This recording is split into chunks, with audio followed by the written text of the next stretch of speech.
Hmm. It looks like it's still acting weird. I'm dropping frames by the dozen. Oh, did it stabilize?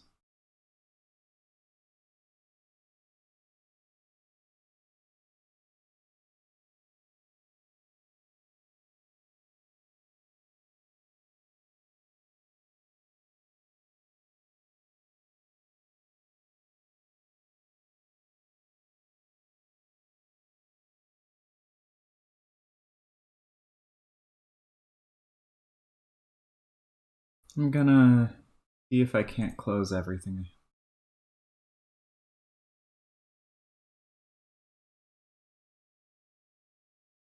Get some improvement.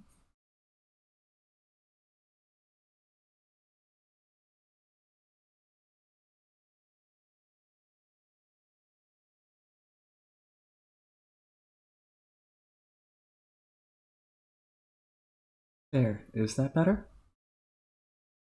It looks like everything's stable now.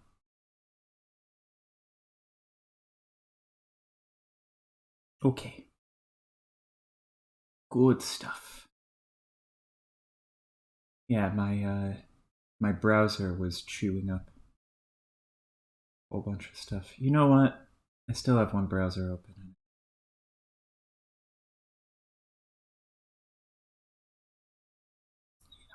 Just gonna close that.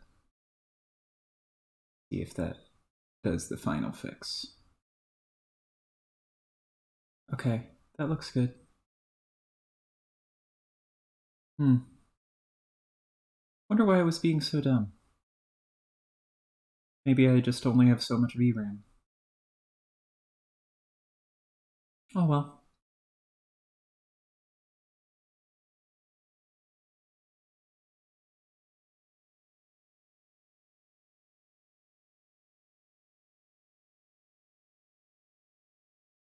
I wouldn't download a RAM because she'd be a ghost girl who then goes on to become a frog and then a robot and then a fairy. And that would just be cruel. No. She should be able to fly free.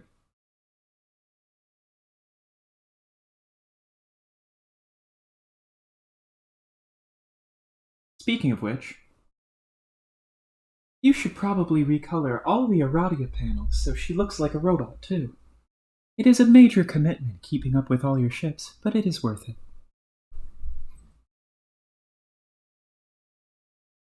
Ah.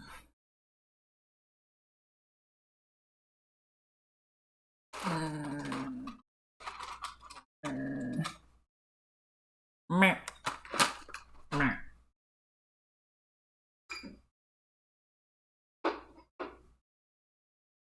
I poured the tea like they pour things in Kaiba, and it was surprisingly a lot of fun. And I think it made my tea slightly stronger.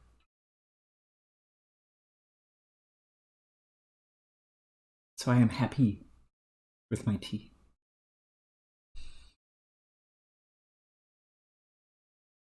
Mm.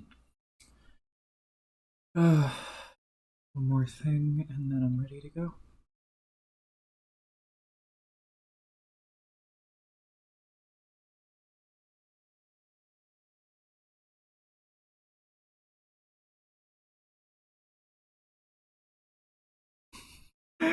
I am your tiny scrimblow bimbo.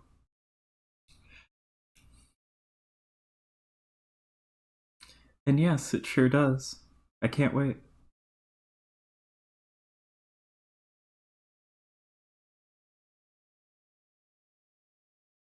Okay.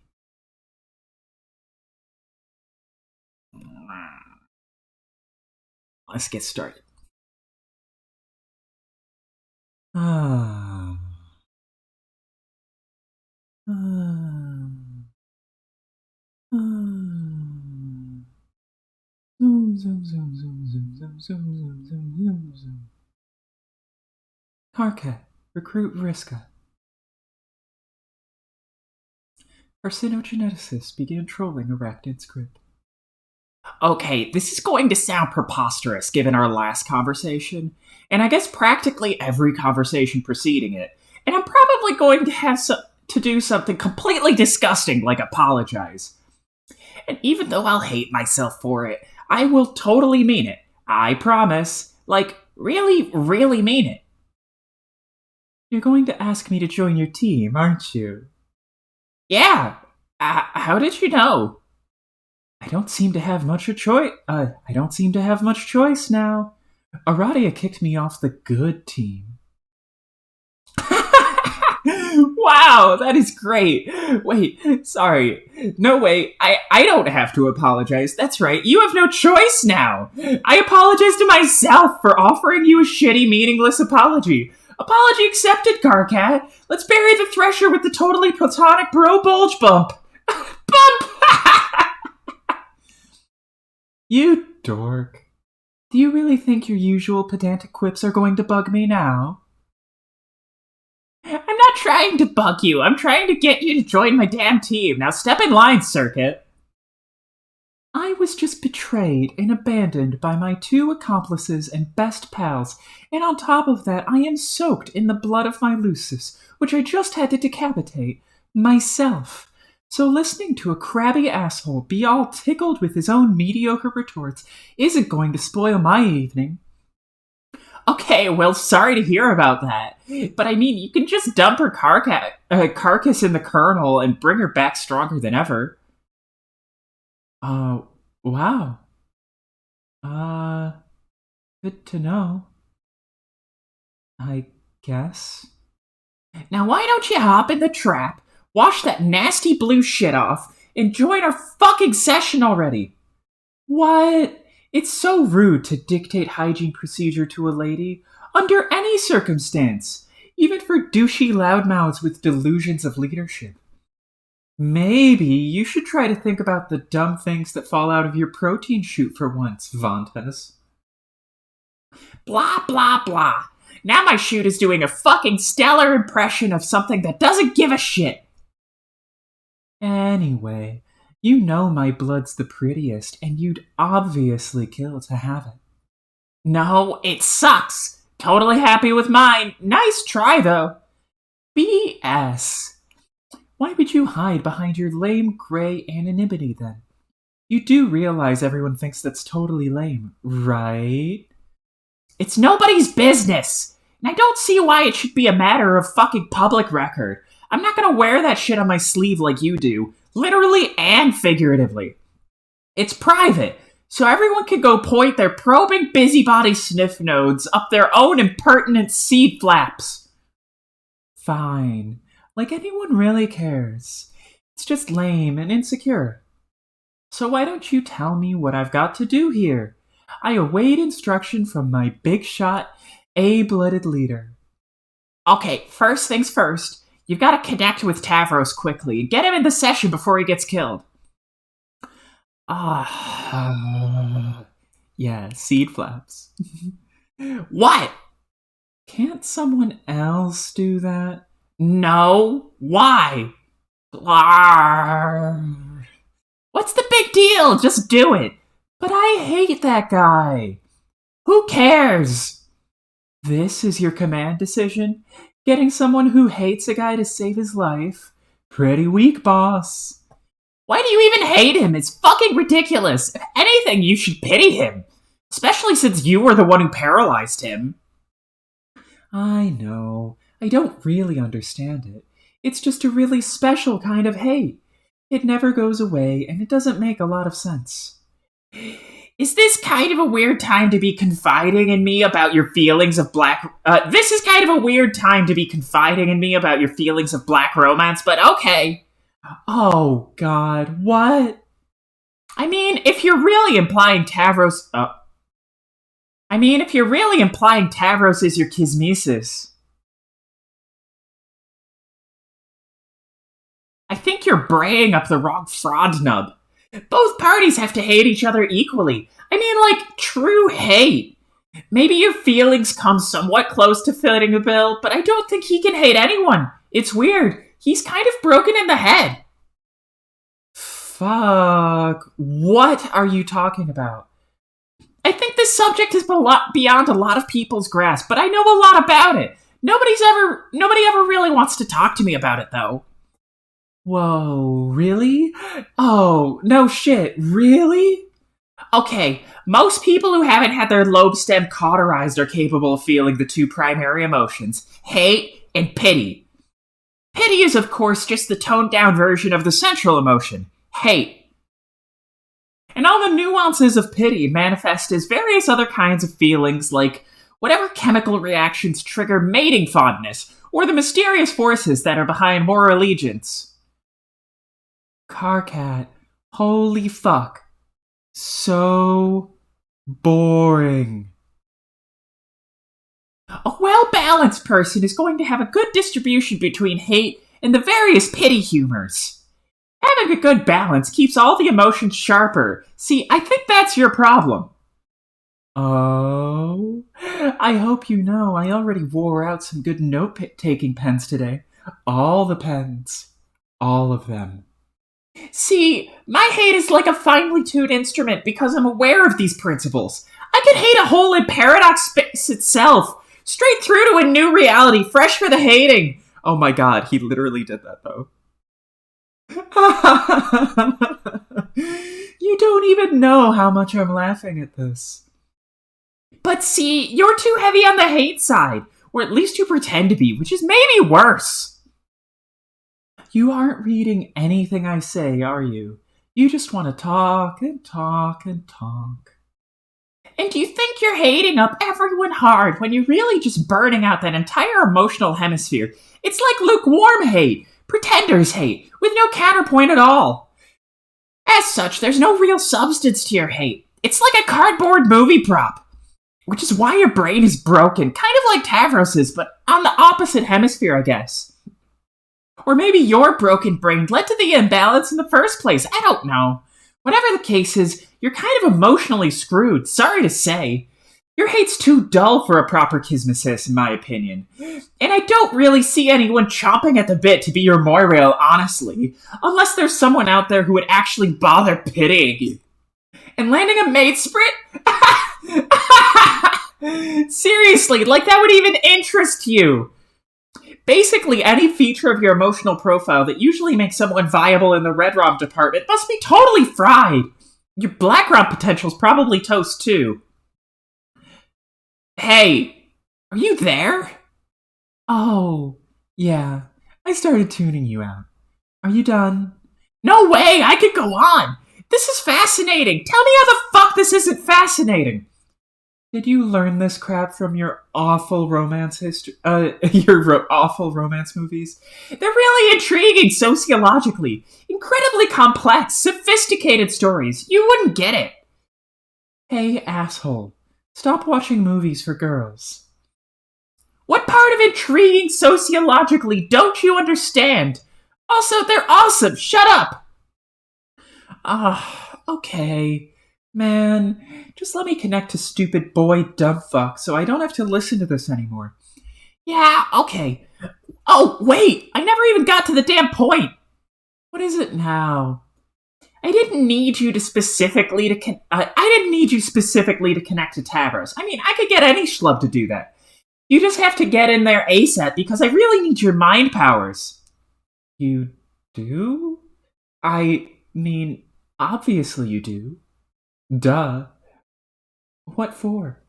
I ran into someone here. A sort of double agent, I guess. His name is Jack. He has some inside information about his kingdom. He wants to work together with us to overthrow the Black Queen, so I said, okay, and now I need your help. Okay. I can try. What does he know? He recently got hold of some intel regarding a weakness in the Queen's defenses. I don't know any more than that. But we've got to hurry and get started on this thing, or it could get kind of awkward. Awkward? What do you mean? I mean, he's just standing there now. Waiting for me, I guess. But it's okay. I think he's pretty much settled down. Settled down? Well, he stabbed me once. Oh, only once. Are you sure you should trust him? I don't know if I would.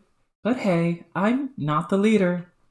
No, it's cool. He's cool. It's fine. I don't really mind the stabbing. It was all a misunderstanding.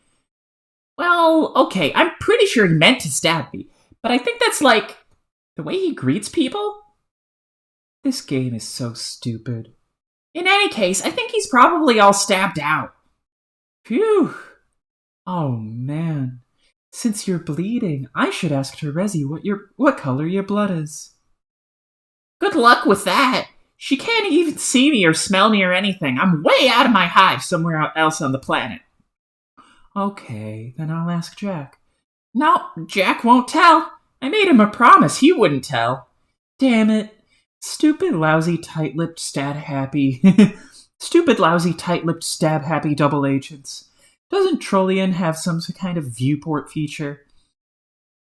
Yeah, but I'm pretty sure only Solix knows how to set that up, and he's been incommunicado for hours for some reason. Anyway, that whole feature seems totally invasive and largely pointless to me, so just forget it. Yeah, okay. Here we are, about to embark on an espionage mission. A spying tool sounds totally useless. Another great point, Captain. Whatever. Just get your ass in here so we can dethrone this goddamn queen. It'll mean one less god boss we have to fight. Fine, I'll be right there. Just try not to lose too much of your mystery blood and die. Be Jack a few minutes ago. You find the kid you've been looking for. He's got a pretty sharp tongue and can't seem to keep it sheathed. You should learn up front you're no stranger to sharp objects yourself. He still won't shut up. He doesn't seem to care about the wound. He's just going on and on about the freakish color of his blood. He doesn't want you to look at it. Just look away, he says. You gotta admit, now you're curious. Jack, look at the knife. You don't see what the big deal is. Nothing special. This kid's out of his mind, but he's still blubbering on and on about it. It seems he's the only one of his kind with this mutant candy red blood. An outcast. He thinks he was put on this planet covered in an ocean of his own blood to be taunted. Punished for something. Saddest story you ever heard. Gotta do something to shut him up.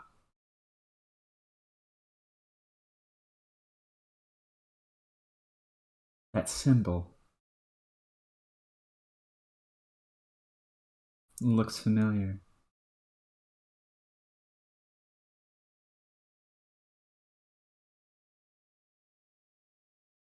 Serving blood.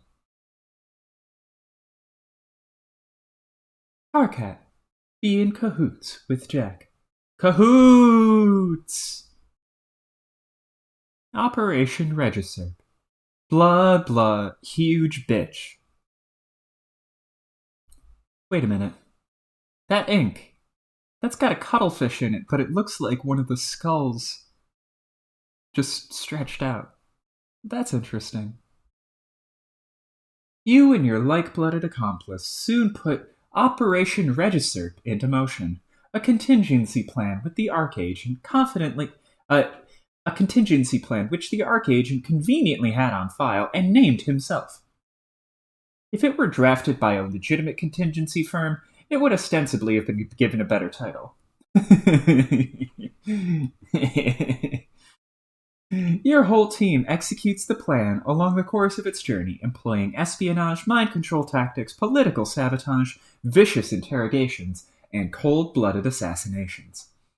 Everyone does their part, and you begin to learn the true meaning of teamwork, as well as this troll disease called friendship.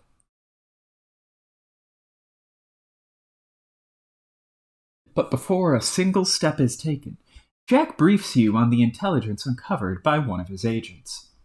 It is an advantage over the Queen you will seize upon while she has let her guard down. With each prototyping by each player, the royalty of both sides would evolve. The Queen, with her ring of orbs 12-fold, would first take on the claws and ridged carapace of your Lucis, then the wings and scales of Terezi's young dragon, and then the horns and gills and cloven hooves of Gamzee's fallen custodian. And so it would continue. Though Queen is a vain creature, she is also sworn to her duty. She would be braced for the heavy load of augmentation ahead. She could certainly withstand the 8 eyes of an arachnid. The fairy wings might at worst be frivolous, and the great bull horns could even be regarded as striking additions. For that matter, the sultry lips of a mother grub might very plausibly suit her. She perhaps would wear a brave face even behind a dignified moustache, and the centauring of her lower torso would transpire without much complaint. She would dutifully indulge a lactating udder. And when all was said and done, doubling her head count would surely be insult to 11-fold injury, but nothing she hadn't essentially endured already, all in the name of her kingdom. But she would spare herself all these additional debasements, because before the rest came, there would be one corruption to her figure she could not abide. Her vanity wouldn't allow it. Interesting that in this universe, it is the Queen's vanity that results in this, whereas in the human universe, it's Jack's. I know, right? Who doesn't want to see that grub's sexy lips?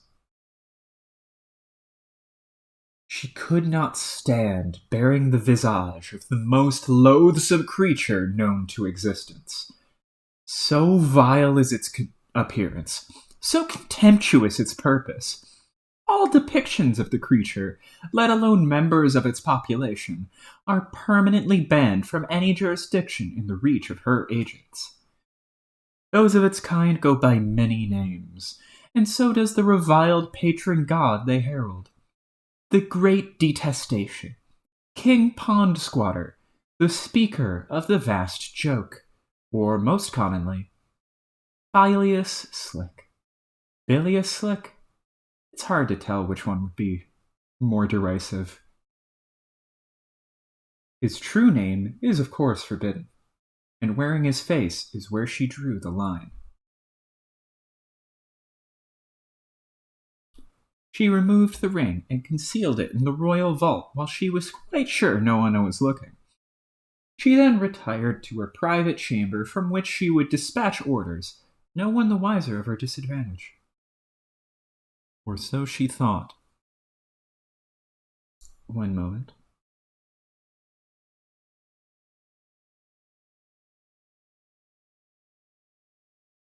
Okay, that's better.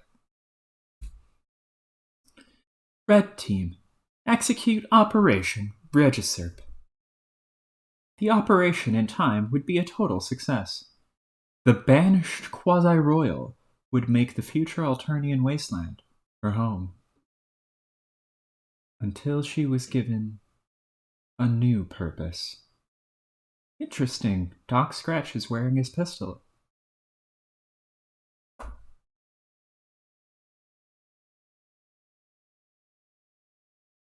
But at the onset, you would know nothing of the Queen's aversion to an amphibious likeness, nor about her orb's 12-fold, nor any such details. You were informed of her disadvantage and would act accordingly. You and your red teammates would work to dethrone the Queen in your session, while the blue team members would take on the entirely separate set of royal adversaries in their own session. This was to be a competition, after all. Or so you thought. You would begin to notice a strange pattern. The blue team's prototypings would affect the mutations of your session's underlings. And your prototypings would affect theirs.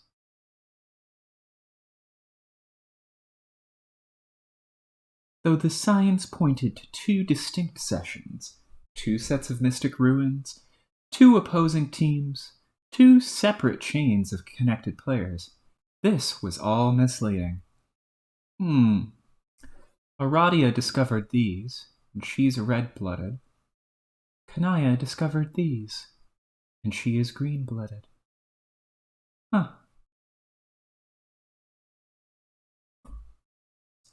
You were joining a particularly unusual bifurcated session, meant from the start to receive all 12 players through 2 separate connection chains.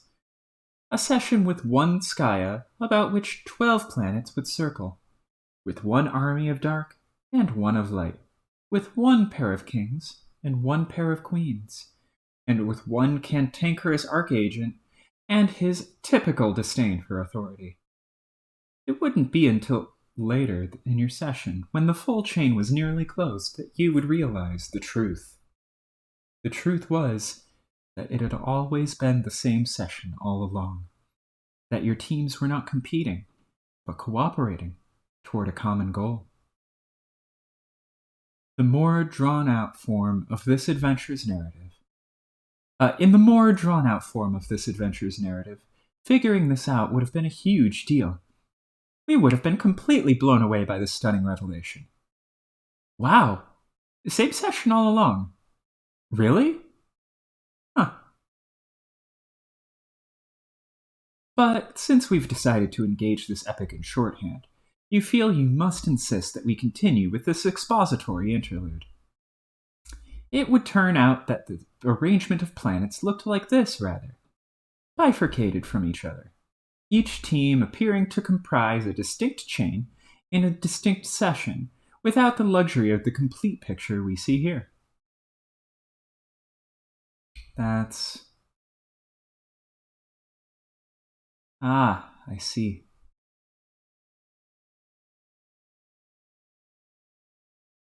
It appeared that way until it was time to link the two chains, completing the circuit of 12 and uniting the teams.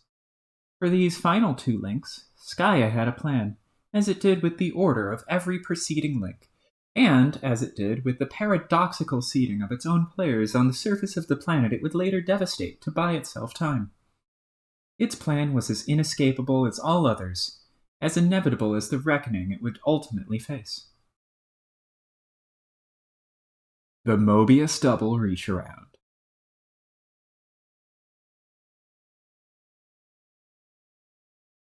After watching the phrases Mobius double and reach around toggle for a few minutes while in a sort of stupor, you finally snap out of it. Your attention drifts towards these two symbols. You would try to be these mysterious characters, but you suspect you would fail, so you don't bother. They're way too mysterious for you to be them yet. Seriously, what's up with these guys? Do they live underwater or something? What's their deal? Oh, we'll learn all about them a little later. For that matter, what about this young lady? What is her deal? We'll probably find out about her later, too. It will probably be quite some time before you get to be her.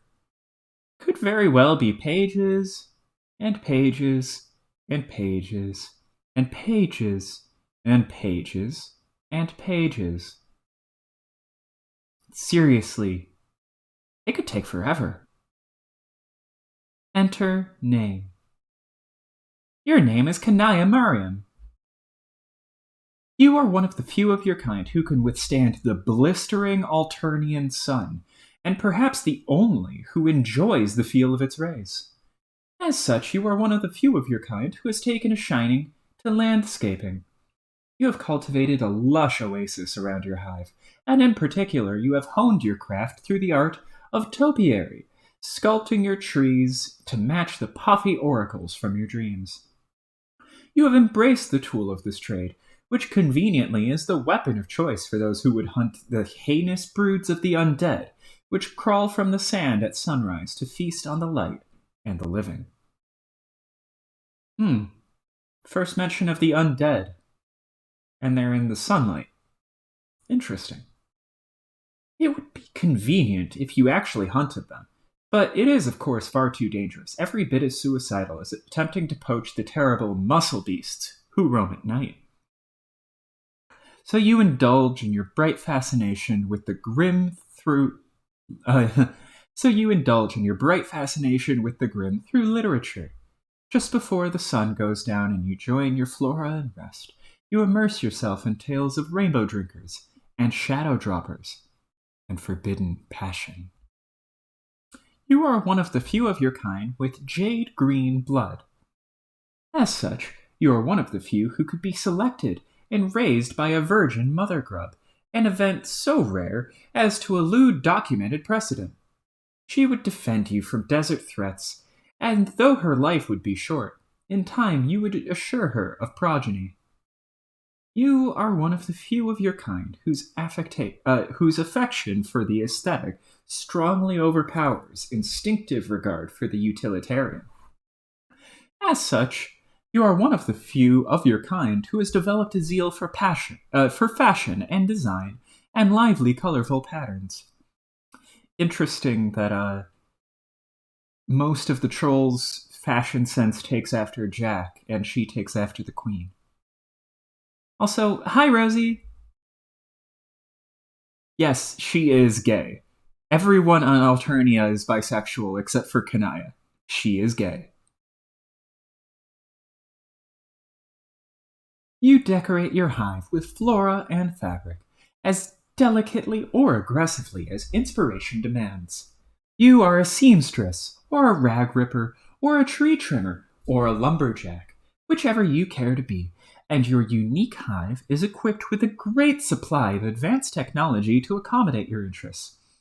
The technology, and indeed the hive itself, were all recovered from the ruins nearby when you were very young. The seed of your hive was deployed on the volcanic rocks beneath the sand with the assistance of your Lucis and her remarkable burrowing skills, and you've lived there happily together ever since. You know the ruins and the hive and everything here that is not sand and rock originated from the world of your dreams. You also know that one day you will visit this world while you are awake. That day is today. Your troll tag is Grim Auxiliatrix, and you tend to enunciate each word you speak very clearly and carefully. What will you do? Naya, equip chainsaw. Can't do that. What chainsaw? You are quite sure there is no chainsaw leaning on that bookshelf. There is, however, a tube of lipstick on the floor. Fine. Equip that then. Alright, let's settle down. No need to get hysterical. Oh, there goes your wardrobifier again. Never a dull moment in fashion when the randomized cycle is on. Kanaya, apply. I love this lipstick so fucking much. You can choose between your trademark jade or black, even though a troll's lips are naturally black. But they can always be blacker, and a lady with a true sense of style knows this.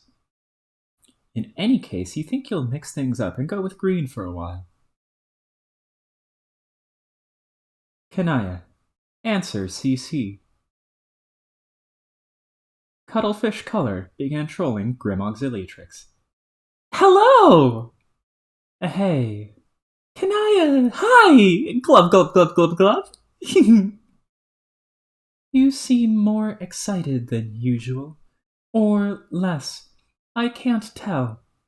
Help me without saying glub. Glub, glub, glub, glub, glub, glub, glub. I'm going to type this face now. Even though no one knows how to make a mouth do a question shape like that. Sorry, I can't control the glubs. Yes, you can. But that's fine. You can glub to the content of your collapsing and expanding bladder-based aquatic vascular system, if it means you are excited about something. I am excited! Okay, why? Everything we are about to do next is exciting. It is always exciting. I'm excited! Pachoo! It looks like one of your letters got away from you. Yeah, I really launched that one. You forked an innocent D loitering over there by the shout pole minding its own business.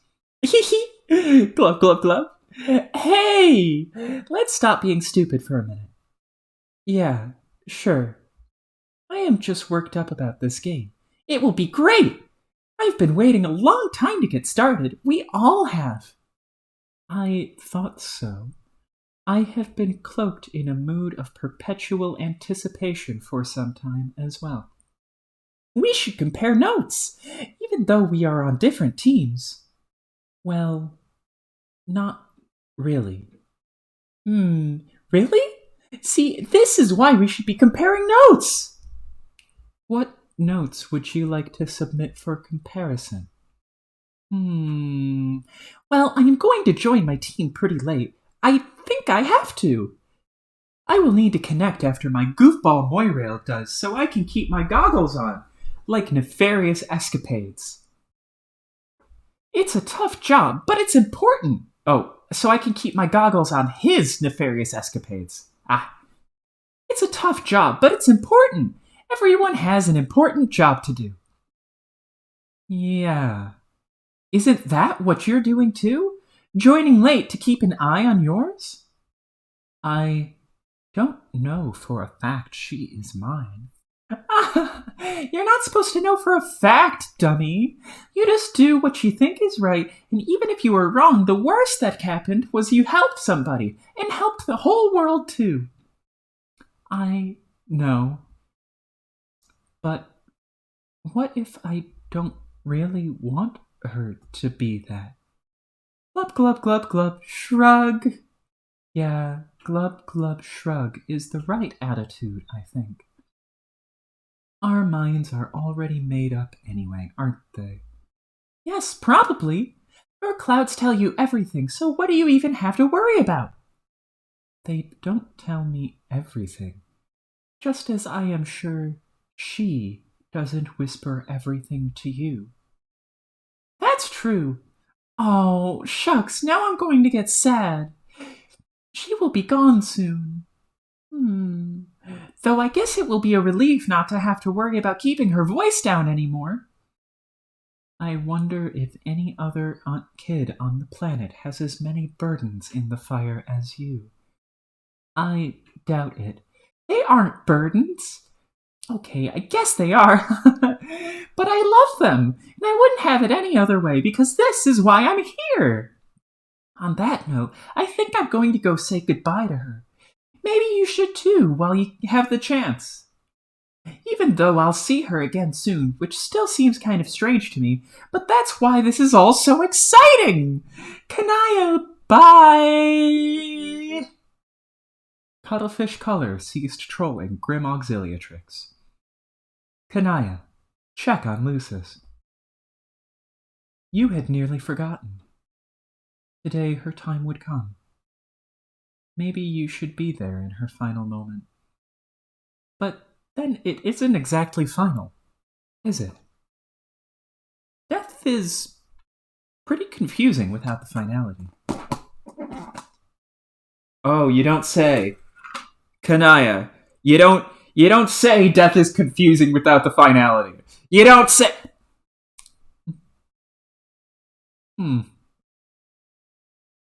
Oh. It's too late. You'd better change back into your work clothes. No point in getting a good dress dirty. Kanaya, go downstairs. Isn't there another word for that? Descent. She brought you this far. Now to live up to your end of the bargain. You wanted to see Mother Grublips. There they are. All liptastic. Kanaya, operate.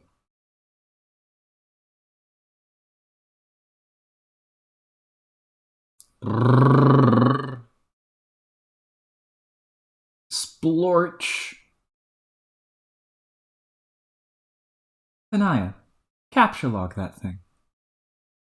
You secure the matriorb in your chastity modus, safe and sound. You will serendipitously discover the key to unlock this card when and only when you are ready to use this item, and not a moment before. Oh, look at this mess. All this blood and sunlight is stirring bright feelings within. You often fantasize about being a true rainbow drinker from your literature. It would be a life of darting between the shadows, of persecution, and of being misunderstood. And of romance. You would drink heavily from its multicolored well, and the hemospectrum would be your wine list, preceding the great feast of passion. Surely it couldn't hurt. Uh, while no one is looking. Kanaya, just a taste. Oh, you mean like Rose in that drink? Be careful. Addiction is a powerful thing.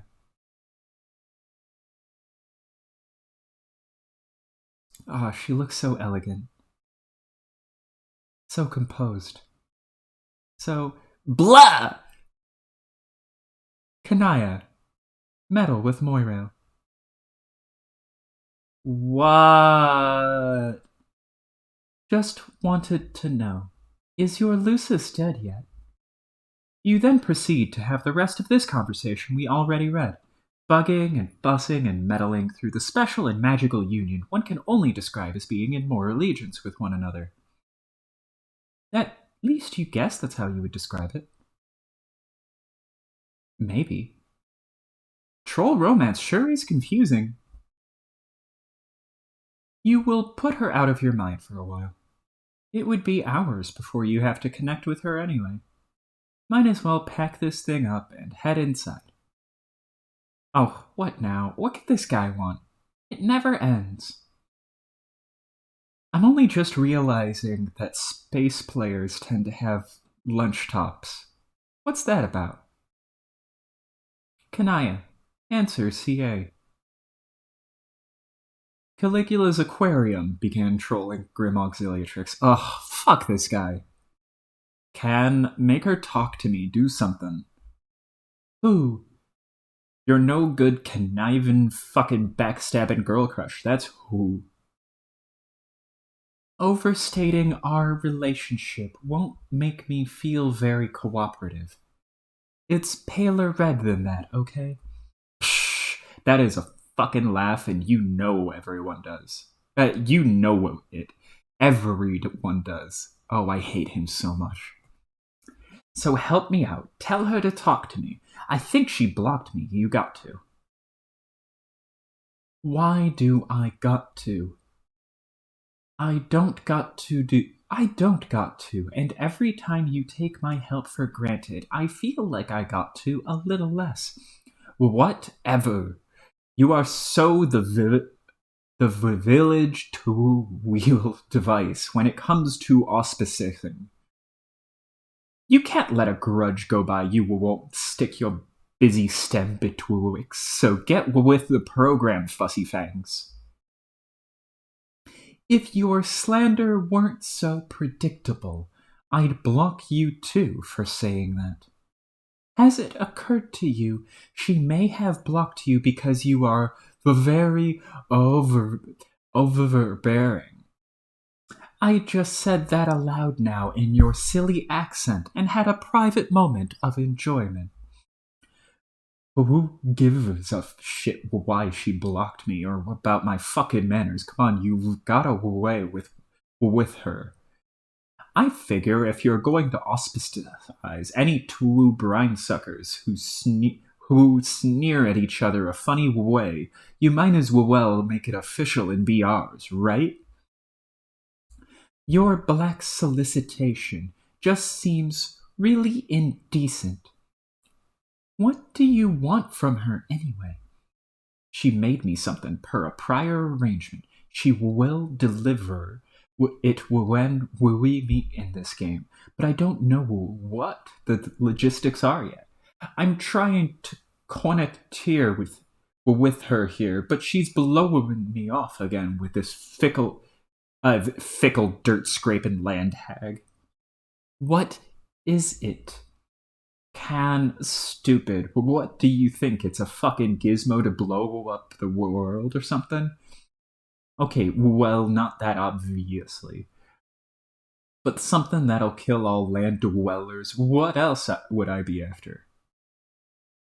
Can you just for a moment entertain the thoughts of one untouched by megalomaniacal derangement and tell me why I want to assist you with that? Well, I'm not going to very well kill you, am I? That would be fucking unconscionable. Well, what kind of friend would I be? Also, speculate for a moment that self preservation might not be what would sway my decision. Yeah, go ahead and kiss us off, but there'll be blood on your hands. You could either play along with our auspicious and do a little meditating like you were fucking hatched to, or watch me and she and me devolve. I'm just gonna start saying those as W's because double V's it's not working for me. Into fucking full-fledged kismisses. The kind like you don't get once in 10,000 sweeps. You know what it would be. There would be rainbow rivers running through the star systems, all nebulizing like liquid fireworks. It will be beautiful and heartbreaking all at once. You should read up on your history instead of poring over that god-awful, sunny rubbish. It's just laborious listening to this. I'm sorry. None of it matters. Yeah, it does. It's important. Sorry, but the fate of the race and purity of the bloodline is important. Excuse me for being concerned. I know, but you really should know by now the world will end tonight, regardless. Land and sea dwellers alike will all die because of the game we are about to play. And I agree, the fate of the race is important, but it's in my hands now. All of ours, really. Huh. Well, okay. Really? Ordinarily, I'd call bullshit on terrible stinking BS like that, but I know you don't really lie about that stuff. Unless it's to yourself. But that's why I bother even talking to you. Otherwise, I wouldn't even be here saying any of this otherwise. Did your clouds tell you that? The doomsday scenario in particular? No, not exactly. I got clouds, and they don't tell me shit. They hide nothing but misfortune and monstrosities. Fucking pain in the ass fucking clouds. Okay, how do you know then? I can't even do the hoity-toity voice. Fucking pain in the ass fucking yeah, nope, I can't. You're just gonna have to imagine that he talks like a rich bitch. I have another source. Okay, well, you are jacked tight the fuck into this thing in so many ways. I don't know what to say anymore. Whatever. We will just play and find out, I guess. So you can tell her to talk to me anyway. No. God damn it. She and me are teammates. We got to have a powwow or something. You aren't actually on the same team. Fuck. Fine, I get it, I'll step off.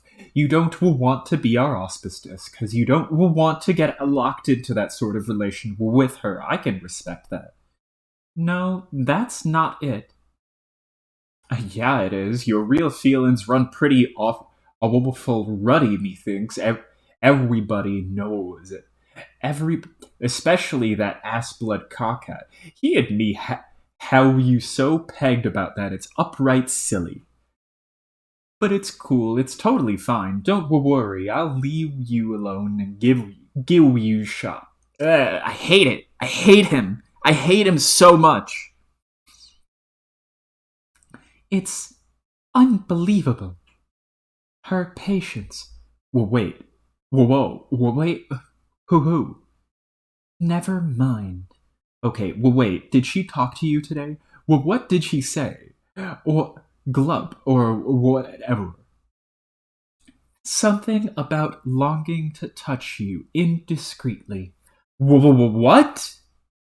And that she's basically in the scarlet throes for you. As deep in the flushed quadrant as one can be. Wait, did she actually say that? In confidence. To the letter. Can you copy exactly what she said? Absolutely not. This is bullshit. You're BSing me in some way awful. You don't lie, but you do tease, and I'll transfuse my kick-ass royal blood out with incontinent muscle beast discharge if I won't know when I'm getting hooked. Yeah, she's just a concerned Moirail, looking out for you. That's all. Oh, fuck. See, I'm telling you, you got to play your cards right. What do you mean?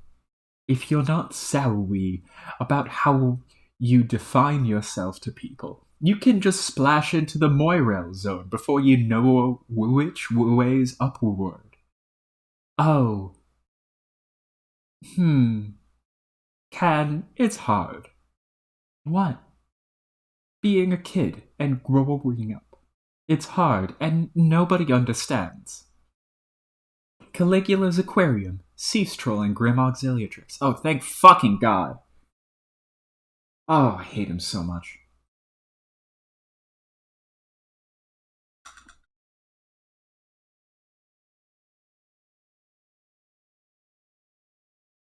Kanaya, return to room.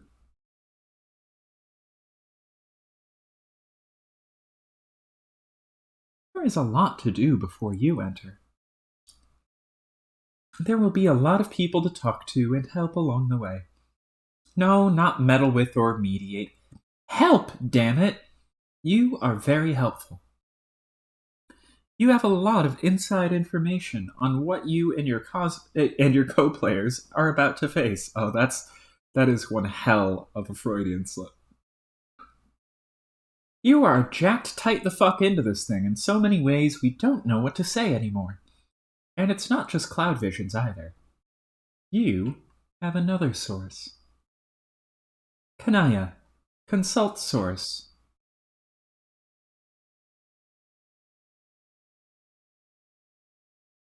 That looks familiar.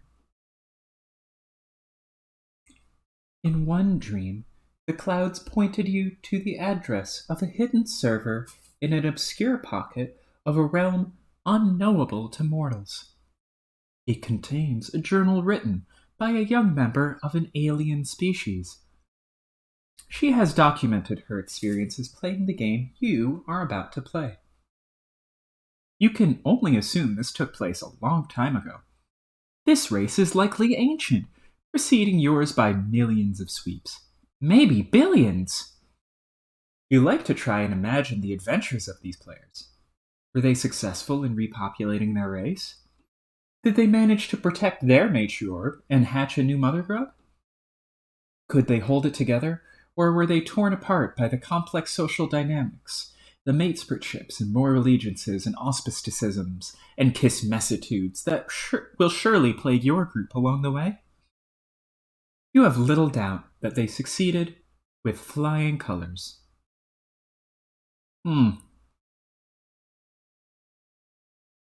That RL's group succeeded with flying colors. Yes! Troll Rose, yes! You have little doubt their victory was because of their leader, a great heroine, the Tentacle Therapist. From what she recorded, it seems the group had very little knowledge of what they were getting into, and yet they appear to have been the only of their kind to have risen to the challenge in a session stacked heavily against them. You are convinced her leadership was the difference. It would be nice to have the chance to talk to her. Alas, she's likely been dead for millennia. Only the incomplete record of a long-forgotten quest remains. On the other hand, if you were to discover her quest ended in failure, it might be somewhat disillusioning. But that thought never crossed your mind. Tavros, enter. Having narrowly dodged obliteration, you take your place as the Page of Breath in the land of sand and zephyr. And in time. Tavros! Go outside and look what I built for you. You are going to flip! Oh, that's so many stairs. Oh, Vriska, why? Okay. I think this is probably meant to antagonize me. What are you talking about? Look at my beautiful building.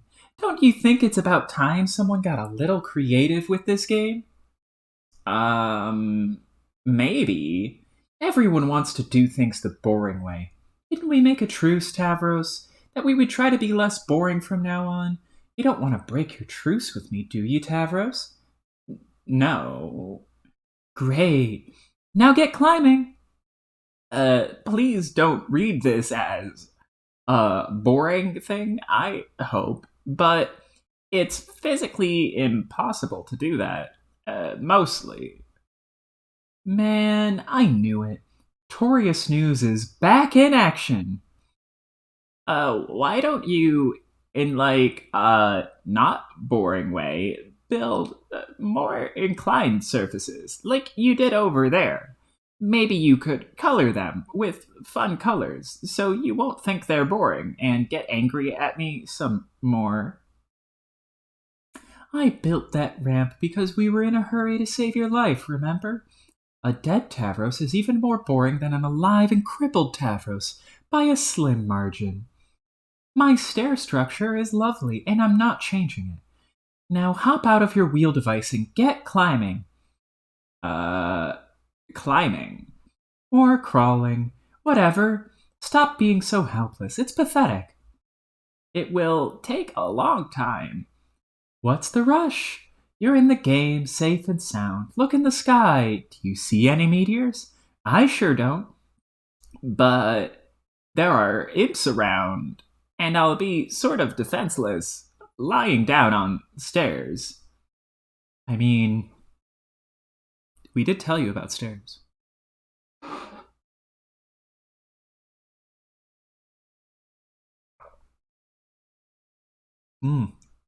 He is really good.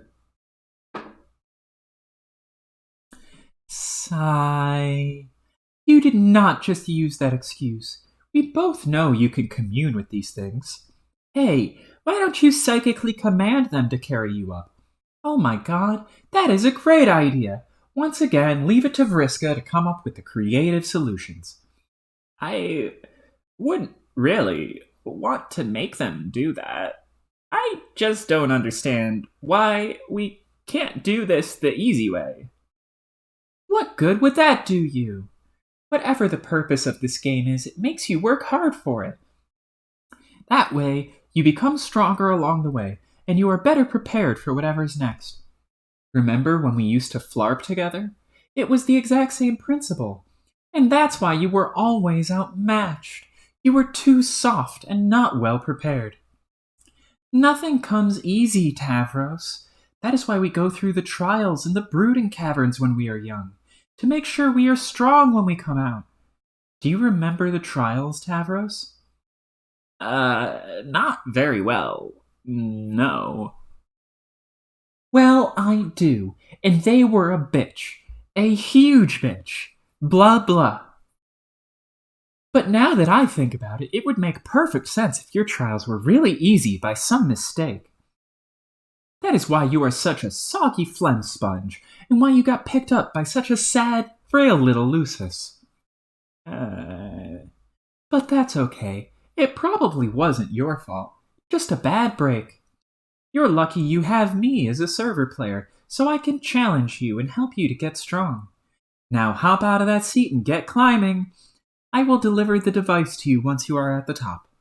Climb, pupa. Climb! Maybe I should ask Tinkerbell about this. He's really smart now that he can talk. No! You don't need help from your lame bull fairy. He is only holding you back. He's my friend. God, pathetic. This is getting frustrating.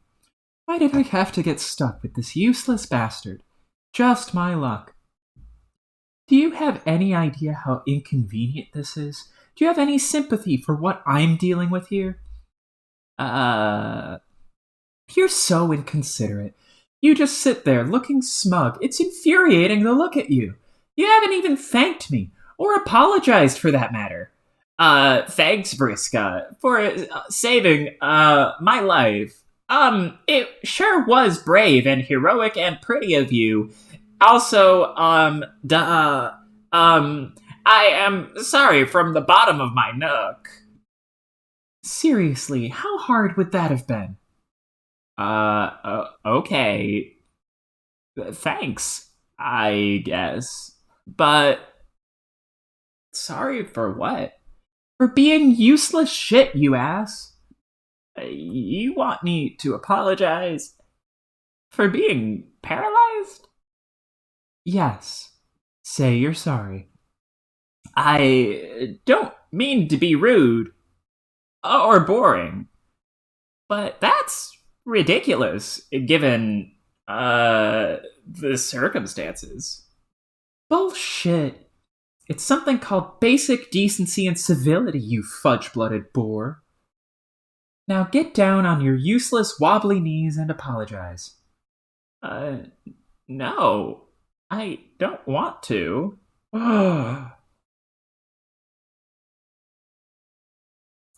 Apologize, pupa. Apologize. Say you're sorry for being such a useless shit. Wee!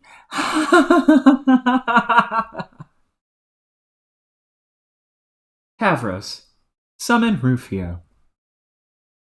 Now she's done it. She has awoken the mighty inner fury that is Rufio!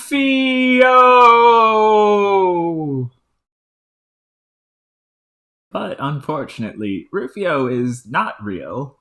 He's imaginary. Fake. Like a made up friend, the way fairies are. You continue to be sad and alone. Friska. Wee!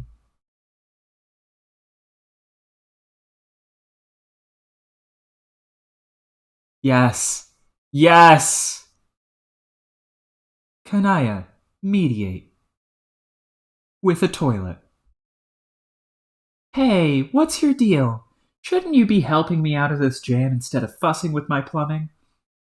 Just presenting a floating reminder that Tavros will need plenty of inclined surfaces for his ascent.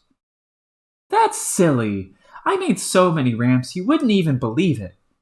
I specifically decided I wanted to build something ugly and boring. It is now the land of ramps and yawns. He's reported otherwise. That lousy snitch. Maybe I should take his computer away so he can't go crying to Fussy Fangs anymore. Maybe I should upend this load gaper over your head. No, don't. I am still learning the interface. It could happen accidentally at any moment. I'm only trying to help him. Think of another way to help. Fine, I'll do something nice. I have an idea. I will be right back.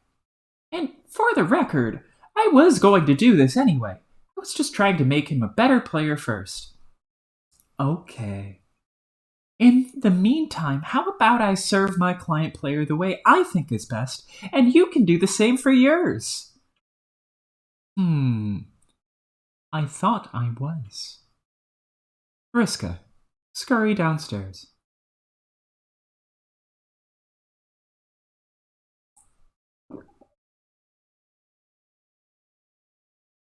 You make your way down to one of your innumerable loot strongholds, where you stash riches and gold and jewels and prizes plundered during your campaigns. Here they are, your rocket boots. You must confess you will find favor with just about any kind of footwear, as long as it is bright red. You would wear these striking boots even if they were broken pieces of junk. But as it happens, they work just fine, and they are awesome.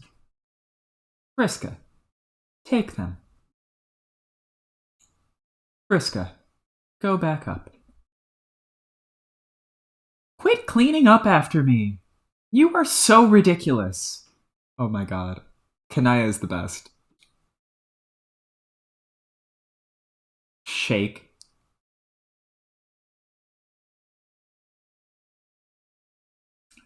Pshoos. Pshoos. Tavros. Alchemize.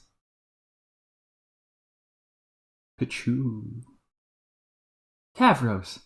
Fly, pupa. Fly!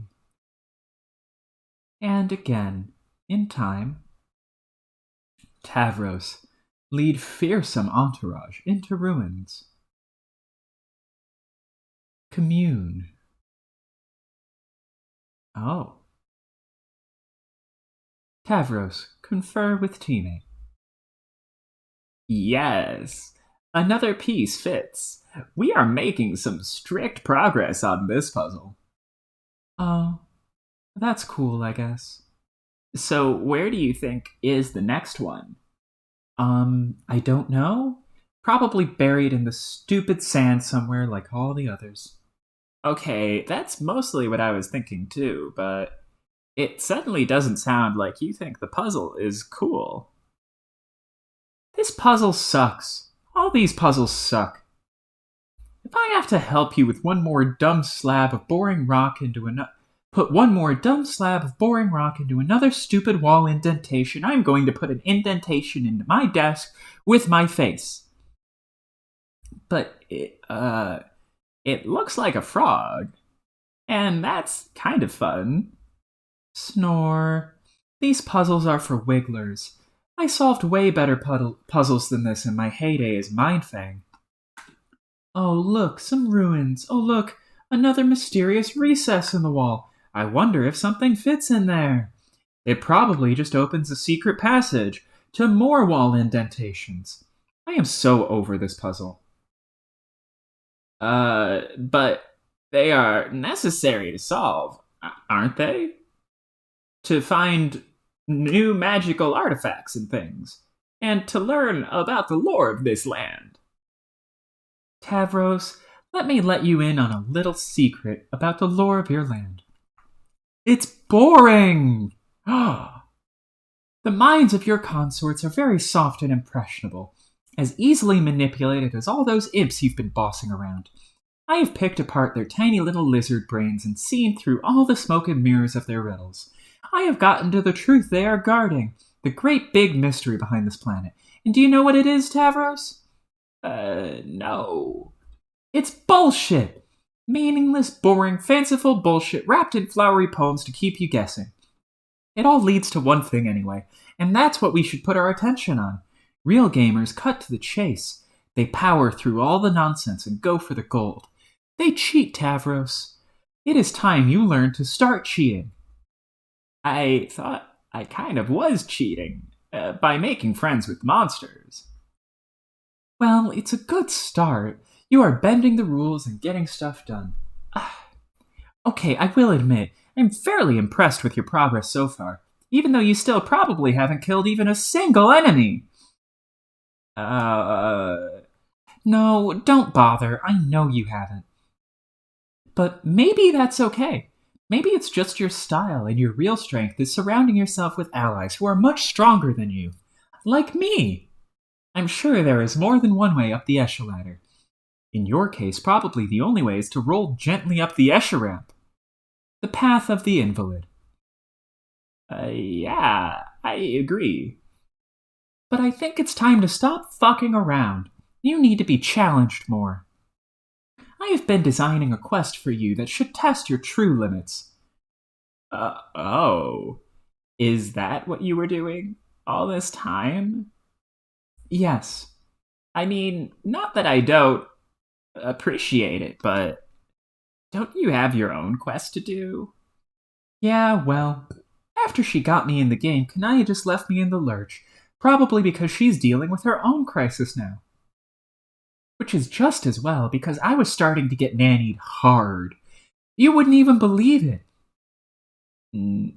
Nannied? So I had some time to kill. I drew you a map. Whoa. Here, take a look. It marks what will be your new destination, where you will find the ultimate challenge.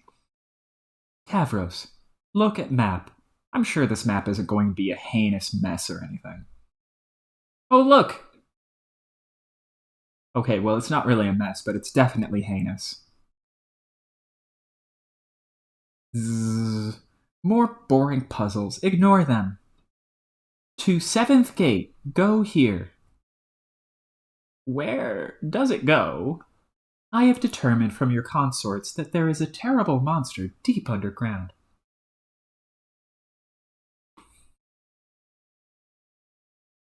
It guards a hoard of treasure bigger than either of us can imagine.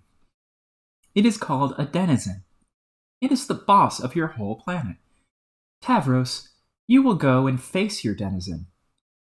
Won't that be too difficult? It will be the most powerful adversary you have ever met. But you can handle it. I believe in you. Thanks. I mean, I respect that you have lots of piratey bravado about stuff, and you type fast about it.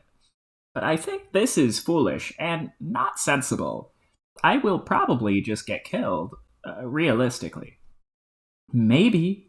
That is the risk you take by being a brave adventurer, but it is a good opportunity to apply your cunning. Maybe you can rally a huge army to bend to your will and overwhelm the monster? Who knows? It is up to you. This is it, Tavros. It is time to sink or swim. I should get Kanaya's advice. Or maybe Karkat, since he is the leader. No! Oh god, every time. Always going and getting others to bail you out. Anyway, Kanaya is missing in action, and Karkat has his head up his nook with his new stabby hate friend. Neither can help you. It's just hard to figure out if you really think this is a good idea strategically, or if it's just more of the thing where you harass me but sound excited about it. Tavros, I know nobody believes me about this, probably not even a gullible dope like you. But I actually care about your advancement as a player. Everything I have done has been to make you stronger. Okay. I still don't know what to believe about that. Ugh, you are so useless. I am done talking about this. Now shut up and point that cherry vehicle of yours towards the X on that map. Next stop, Gate 7. Let's go. This isn't optional. You know very well that I can make you go to that gate whether or not you want to or not.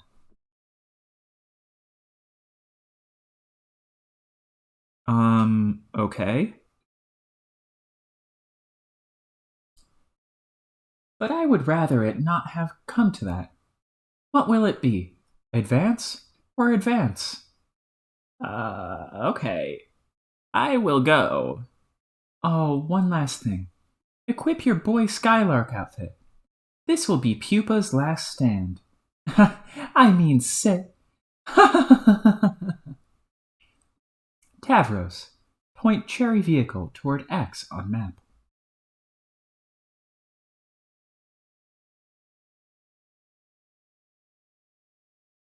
Crash.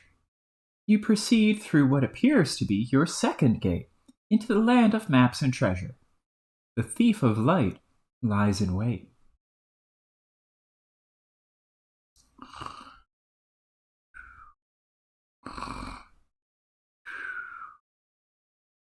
Vriska, wake up.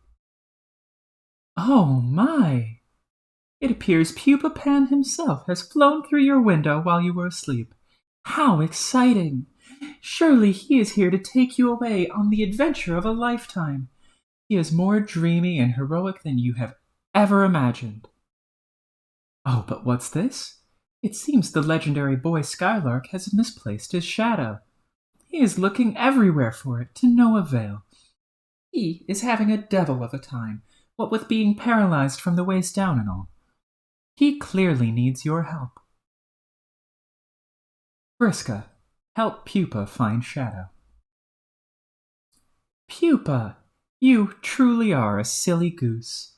Your shadow has been trapped underneath your useless torso the whole time. Honestly, where else would it be, you stupid sack of shit? Of course, the secret to reuniting with your shadow is to get up and walk around. To play and dance and frolic. Your shadow will surely join in your gaiety. But it appears Pupa has lost the use of his legs. There will be no frolicking in this young man's future. Unless... Vriska, apply special stardust. Everyone knows that just a pinch of special stardust, along with a happy thought, will allow any boy to get up and walk again. Everyone knows this because it is in the classic tale, Pupa Pan. Young Pupa flies through the window of a fairy girl's respite block, falls on the floor, and has trouble getting up like an enormous pansy. The fairy girl then helps him walk again, and in return, he teaches her to fly, even though she probably already knows how to fly. Because she's a fairy. They fly out of her window together and have magical adventures for many sweeps thereafter. To be honest, you hardly know a damn thing about Pupa Pan. But you do not care. Pupa remains as pathetic and useless as ever. The stardust did nothing. Probably because it is just glittery powder with no magical properties whatsoever, and it's basically bullshit. Because in case it wasn't clear, magic isn't real, and neither are miracles. Or it could just be that Pupa has failed to have a happy thought. Your duty is clear. You will have to make him have happy thoughts. Like a fairy would. Vriska, make Pupa have happy thoughts. Oh.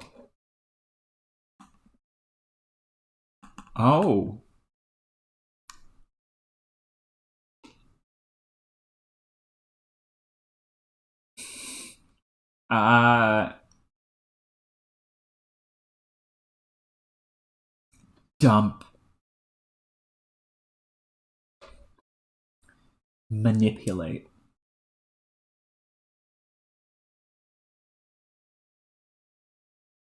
I don't know. This seems pretty unpleasant. Slump. Kanaya, deal with your own crisis. There are times when I wish I was Kanaya, but once again, this time is not one of them.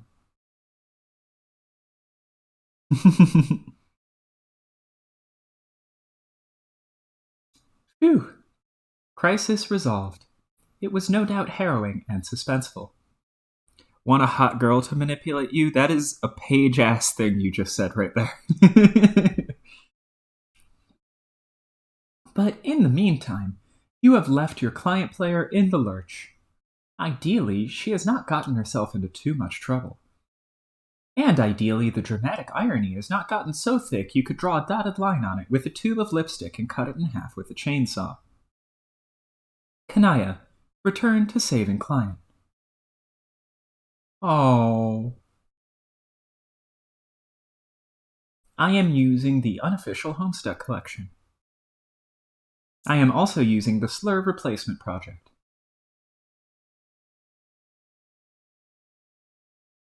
Oh no. So that's why she had you make this dress for her? And you just went along with it, like a sucker! You were such an idiot! Getting manipulated by a hot girl like that. There, sweetheart. Kanaya, it's hard. Being a kid and growing up. It's hard, and nobody understands. Try to understand. No, it's happening. Oh god, it's happening. I need a drink of tea before I do this. I need to be properly caffeinated for this spiel. Oh my god. Oh no. It's happening. It's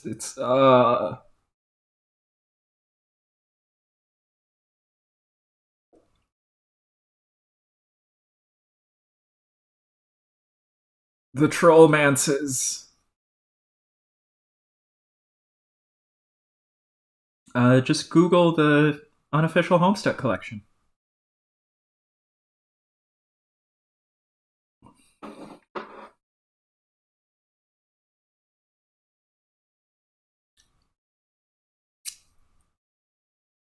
It also preserves the integrity of the Flash pages.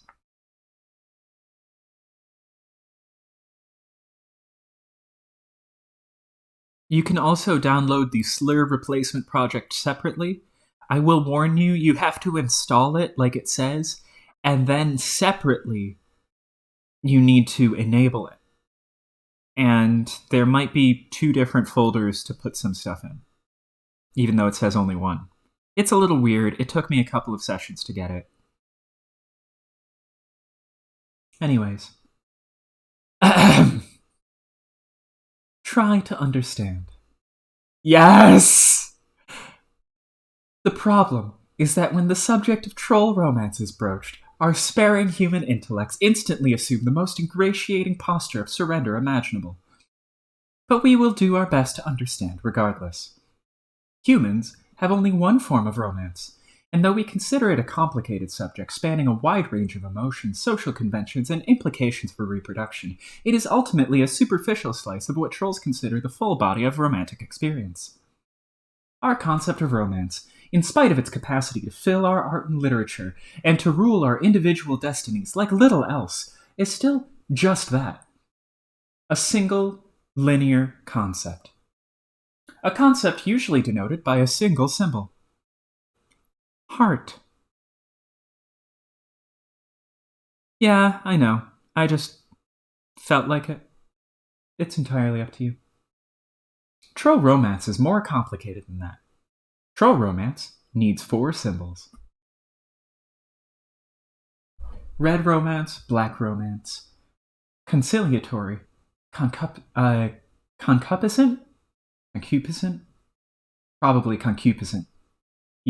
To evoke Cupid. Their understanding of romance is divided into halves, and halved again, producing 4 quadrants: the flushed quadrant, the calignous quadrant, the pale quadrant, and the ashen quadrant.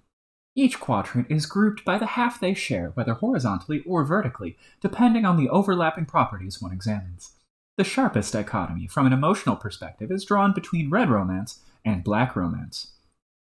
Red romance, comprised of the flushed and pale quadrants, is a form of romance rooted in strongly positive emotions. Black romance, with its calignous and ashen quadrants, is rooted in the strongly negative. On the other hand, the vertical bifurcation has to do with the purpose of the relationship, regardless of the emotions behind it.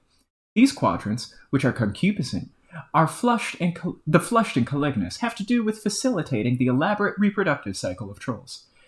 Those which are conciliatory, the pale and ashen, would be more closely likened to platonic relationships by human standards. There are many parallels between human relationships and the various facets of troll romance. Humans have words to describe relationships of a negative nature or of a platonic nature. The difference is, for humans, those relationships would never be conceptually grouped with romance. Establishing those sorts of relationships for humans is not driven by the same primal forces that drive our tendency to couple romantically. But for trolls, those primal forces involve themselves in the full palette of these relationships, red or black, torrid or friendly. Trolls typically feel strongly compelled to find balance in each quadrant and seek gratifying relationships that each describes.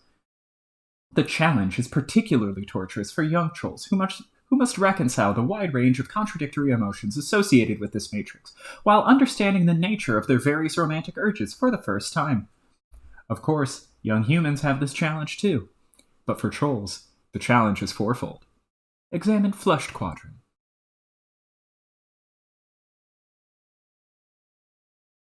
When 2 individuals find themselves in the flush quadrant together, they are said to be matesprits. Matespritship is the closest parallel to the human concept of romance trolls have. It plays a role in the troll's reproductive cycle, just as it does for humans. This is pretty obvious. Not much needs to be said about this. Moving right along. Examine calignous quadrant. When a pair of adversaries delve into this quadrant, they become each other's kismesis. As one of the concupiscent quadrants, it plays a role in procreation as well. There is no particularly good human translation for this concept. The closest would be an especially potent arch rivalry. Uh, this is pretty BDSM, the way these two. I mean, she's doming him, right? She's definitely doming Jack. For instance, human players would never be able to adequately diagnose the relationship between the queen and her archagent, but troll players would immediately place it as a dead ringer for Kismessitude. They would think we were all pretty stupid for not getting it. And they would be right. The buckets! The buckets! Trolls have a complicated reproductive cycle. It's probably best not to examine it in much detail. The need to seek out concupiscent partners comes with more urgency than typical reproductive instincts. When the Imperial drone comes knocking, you'd better be able to supply genetic material to each of his filial pales. If you have nothing to offer, he will kill you without hesitation. The genetic material, without going into much detail, is a combinative genetic mix from the Maysprit and Kismesis pairs, respectively. The pales are all offered to the mother grub, who can only receive such pre-combined material. She then combines all of it into one incestuous slurry, and begins her brooding. This doesn't mean the initial combination was for naught, however. In the slurry, more dominant genes rise to the fore, while the more recessive find less representation in the brood. Especially strong Matesprit and Kismesis pairings yield more dominant genetic material. The more powerful the complement or potent the rivalry, the more dominant the genes. Troll reproduction sure is weird. We all take a moment to lament how pedestrian the human reproductive system is, and further lament that the phrase incestuous slurry is not a feature of common parlance in human civilization. Examine Ashen Quadrant. This quadrant involves a particular type of three-way relationship of a black romantic nature. Falling on the conciliatory side, it has no bearing on the reproductive cycle, except for indirect ramifications. When two trolls are locked in a feud or some otherwise contentious relationship, one can intervene and become their auspicious. The auspicious mediates between the two, playing the role of peacekeeper, preventing the feud from boiling over into a fully collignous rivalry. Since such lesser feuds are quite common among trolls, there is a significant need for auspicing parties. Without them, too many ashen feuds would become collignous and begin to conflict with other exclusive Kismesis relationships, leading to a great deal of social complexity and sore feelings, even more so than black romance usually involves. Without auspicism, the result would be widespread black infidelity. The relationships each quadrant describes tend to be malleable, if not volatile, especially on the concupiscent half, where more torrid emotions reside. It doesn't take much to flip a switch and transmute black rom feelings to red rom, and vice versa. In many cases, one party will have red feelings while the other has black, but it will often be the case that one party's feelings will swap to match the other's, since there is no quadrant which naturally accommodates such a disparity. But thereafter, it's not uncommon for the two to toggle between red and black in unison now and then. These scenarios naturally result in both red and black infidelities. This sort of relationship volatility is why conciliatory relationships are an important part of troll romance. An auspicious can stabilize particularly turbulent relationships. If the auspicious fails to mediate properly, or has no interest in the role, or perhaps has different romantic intentions themselves altogether, then the relationship often quickly deteriorates into one of an especially hostile and torrid nature. There are many outside factors and influences tugging and pulling these relationships in different directions, and unlike humans, who have very orderly, simple, straightforward romantic relationships without exception, trolls exist in a state of almost perpetual confusion, and generally have no idea what the hell is going on. Being confused by troll relationships is one thing we do have in common, though. Examine Pale Quadrant. This quadrant presides over more religions, the other conciliatory relationship. A reasonable human translation would be the concept of a soulmate, but in a more platonic sense. I note that the background doesn't exist. Huh.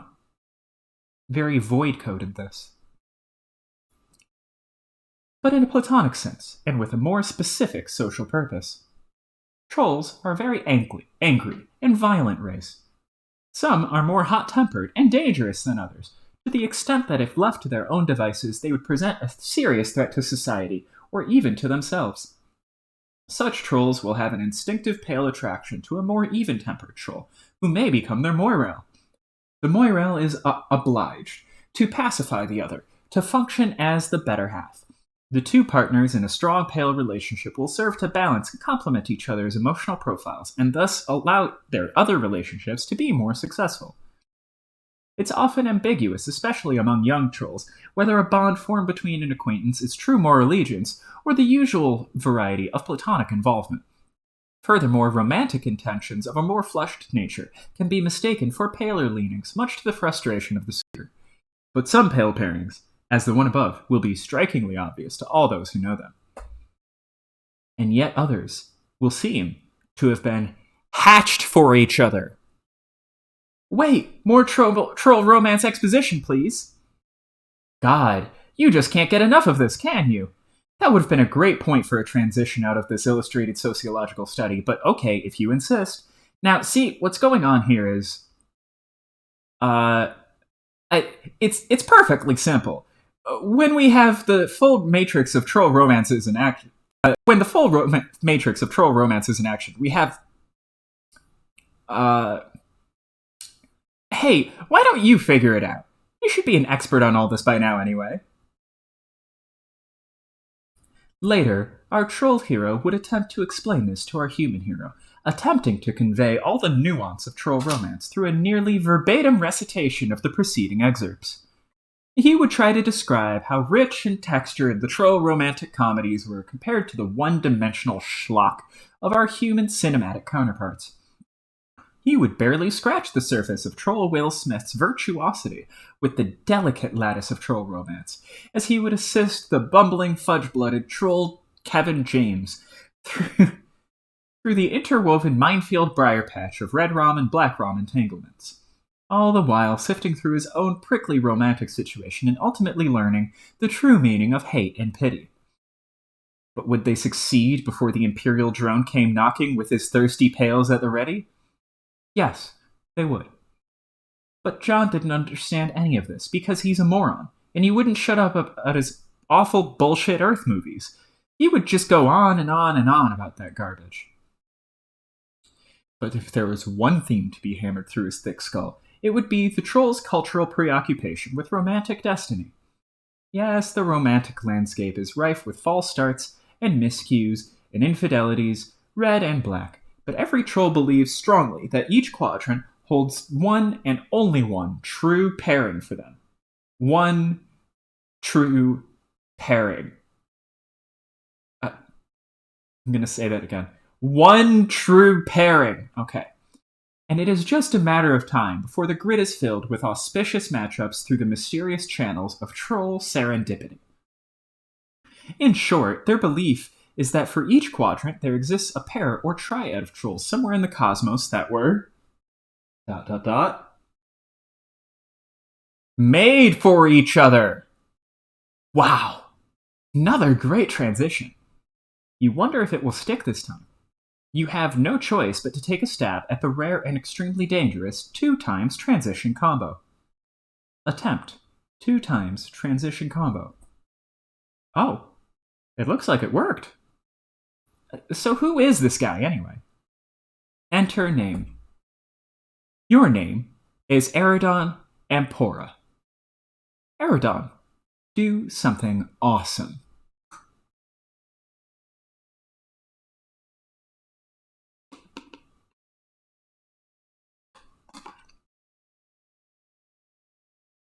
Wait for it.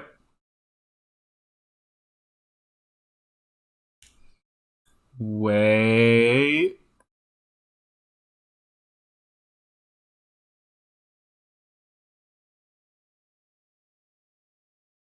I wonder if Hideo Kojima ever read Homestuck.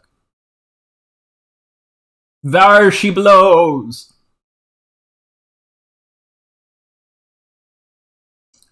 Swoop.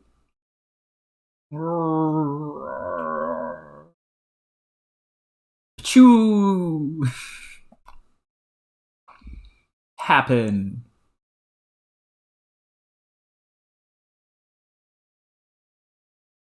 Fish food. Okay, that guy's pretty much squared away. What about her? 2 times transition combo. Yeah, but also Death Stranding.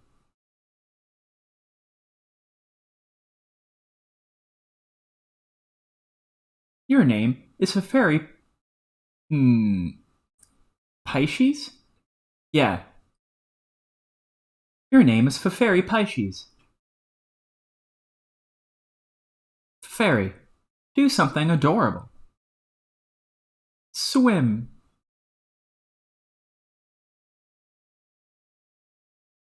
That's a big whale. A really big whale. That's probably the biggest thing we could ever see in this ocean. Right?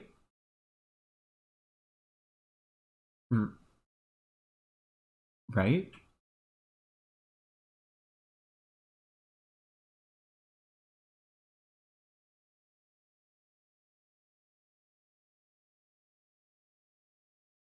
Glub glub.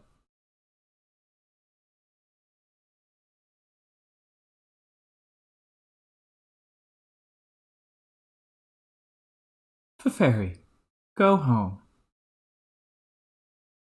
That should keep her quiet for a while. At least until she dies. Eridon, go home. That should keep her happy for a while. And make a freshly orphaned troll somewhere pretty sad. Ah, that's where he gets his name Orphaner from, isn't it? Eridon, examine block. You conveniently return to your respite block so that we may study your variety of interests. This was very considerate of you. Flowing through your veins is nearly the richest blood the hemospectrum has to offer, penultimate on the scale. As such, you are a sea dweller, a subrace of troll distinct from the commoners by mutation and habitat, a caste which rules over the entire species. But ruling, in your view, is not enough. You have an overpowering genocide complex, and have made it your sworn duty to kill all land dwellers. You have amassed resources and deadly weaponry from around the world for this ambition through many sweeps of extreme role-playing, while pursuing a working doomsday device, which will bring Armageddon to all those on the surface. I haven't had much luck with that, but maybe tonight's your night. You hold a fascination for military history and legendary conquerors. You have dubiously modeled your profile and exploits after the most notorious figures and their stories, which are bristling with the glory of victory and the sting of defeat, and political machinations and romantic intrigue. It is an image you are careful to craft through your exaggerated emotional theatrics, and your penchant for mass murder notwithstanding, people tend to regard you as a bit of a tool. You also like magic, even though you know it to be fake. Like a made-up friend, the way wizards are. Made-up, make-believe, fakey, fake fakes. It's still fun, though. Your troll tag is Caligula's Aquarium, and you speak with a very weird and sort of wavy sounding accent. Ugh. God, I hate him. You hold off on doing anything for the moment on account of courtesy to fellow royalty. On the subject of courtesy, you have also returned to your blocks. You. Again, quite considerate. Royalty sure is civilized. You are also a sea dweller. You have the most noble blood possible. The only of your kind known to possess it. And the only to share it with Glub Glub, a deep sea monster, also known as the Rift's Carbuncle, emissary to the horror terrors, or, in more hushed tones, speaker of the vast club. This makes you the heir apparent for Alternian rulership, which ordinarily would place you in considerable jeopardy. Her imperious condescension would steer the flagship from the fleet and make an attempt on your life herself, if not for the protection of your monstrous Lucis. And if not forewarned of your race's extinction by the whispers of that Lucis, you would have big plans for the throne. All the plans. All of them. You would redefine what it means to be culled in troll society. Under your rule, it would mean caring for the unfit and infirm, rather than exterminating them. And you have put this idea into practice by culling the fauna of the deep. You tend to wild and beautiful aquatic hoof beasts, grooming and feeding them daily. You capture and cage cuttlefish by the thousands for their own good, and also because they are funny and colorful and you love them. They often swim through the bars of their cages, but that is fine. You run your whole palace as a sort of wildlife adoption facility, even if the wildlife's need for care is dubious at best, and the practice really just amounts to an elaborate role-playing scenario. It's still fun, though. You would also look forward to using your reign to unite the true races. The two races. Bleh. You were told you would do this one day by your Lucis, even if it does contradict her message of extinction. Oh well, you suppose not all prophecies can come true. Your troll tag is Cuttlefish Color, and you have a hard time not getting really excited about practically everything! And, also low-key a bit of a fascist. Oh well. What will you both do? Aridon and Feferi. Do something ridiculous. Yes! Hell yeah! Fuck yes! Hell fucking yes! Bomp. Aridon.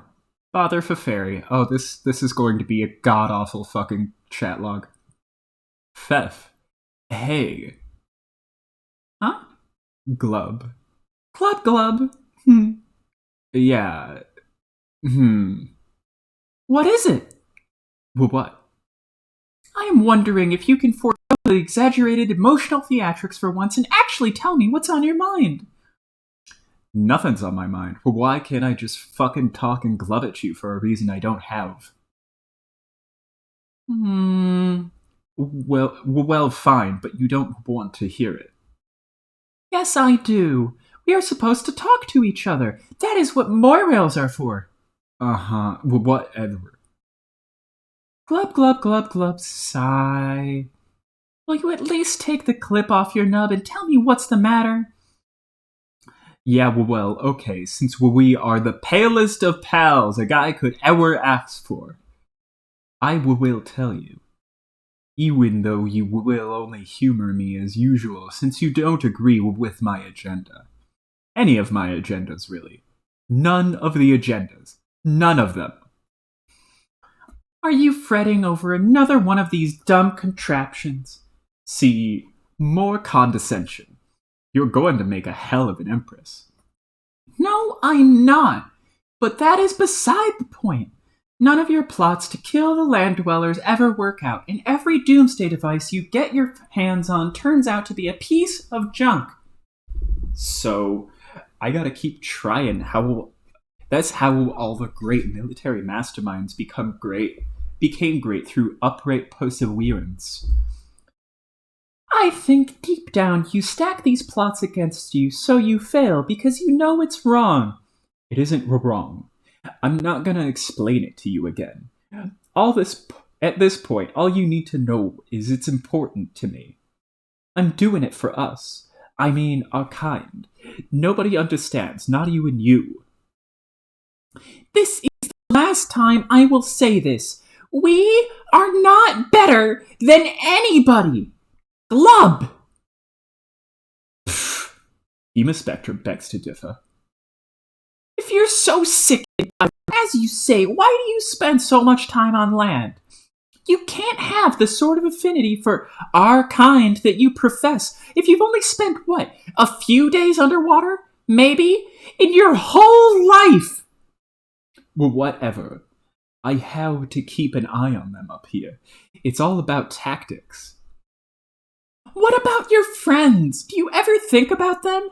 If they are beneath you, then they have to die too. And I know you like talking to some of them. You say you hate them, but I think you are pretending. History is full of cases where conquerors consort with members of the enemy in a mannerly way before wiping them out. Even as far as growing fond of some, it's only civilized. I have a fishy feeling that this stupid doomsday machine thing is just another excuse to consort with someone in particular. All your feelings are fishy. Glub, glub, glub, glub, glub. Don't you glub at me in that tone of glub with me. Don't you glub in that tone of glub with me, mister. I'll glub in whatever dumbass bubbly sounded fish noise I would want to glub. Oh shit! You are angling for so much trouble now! Okay, please, let's not get into the whole fish pun thing again. Fucking fish pun thing again, okay? Like, will we get it? Will we are nautically themed? Okay.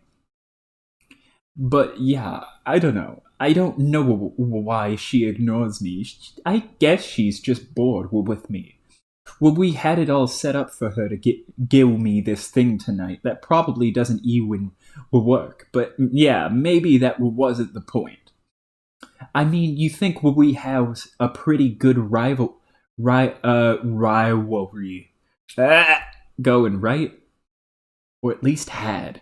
It was pretty fucking bitter and contentious for a while there, and there was some good chemistry. I don't know what happened. Fuck this guy. I guess? I wouldn't really know. Sometimes people just drift away, I think. Or just aren't as into the quadrant as the other wants to be. So you really think your feelings for her run that dark? It doesn't matter. Like I said, she's bored shitless. I guess I'm not as good an adversary as I thought. That is so ridiculous. Any girl would be lucky to have a kismesis as diabolical as you, especially that one. Who knows what her problem is? She has issues. Well, okay, thanks for saying so. You know, I'm not sure why we never talk about our romantic aspirations. We should more often. It is kind of exciting. Shrug. Probably because you fill your gossip quota with your nubby-horned bro. You leave nothing left to talk about with your dear sweet Moirail. Dear sweet, dear precious, dear sweet Moirail. We're supposed to help each other with that stuff too, remember? Maybe. It seems kinda odd, though. Your stupid fishy face is what's odd. Have you ever thought about that? Fine. Well, those are my stupid feelings. What about yours? It seems to me like you get along too well with everybody to be harboring any black sentiments. Yeah. I can't think of anybody I feel that way about. Maybe I am just not old enough to have those feelings yet. We are still pretty young, you know. Yeah. So, okay. Those are your black leanings. What about red, Eridan? Oh, God. Is there a lucky lady you are waxing scarlet for? Or lucky fellow? Tell me. Don't pretend you're all embarrassed suddenly. Okay, Fef, this is none of your damn business. I gotta go. Be back later when it's time to play. Caligula's aquarium, sea strolling cuttlefish color. Eridan, go get a beverage. Another emotionally exhausting conversation. Too many feelings and problems. It couldn't be any clearer to you. You and the Sea Princess have splashed down hard into the Moirail zone, and now you don't know which way's upward. Perhaps tonight you will reveal your true feelings towards her and end these exaggerated emotional theatrics once and for all, one way or another. You need a stiff drink. But, not this swill. You're not that desperate. Where'd he get that from anyway? It'd be a miracle if that thing was ejected all the way across the sea by someone else's Siladex shoes.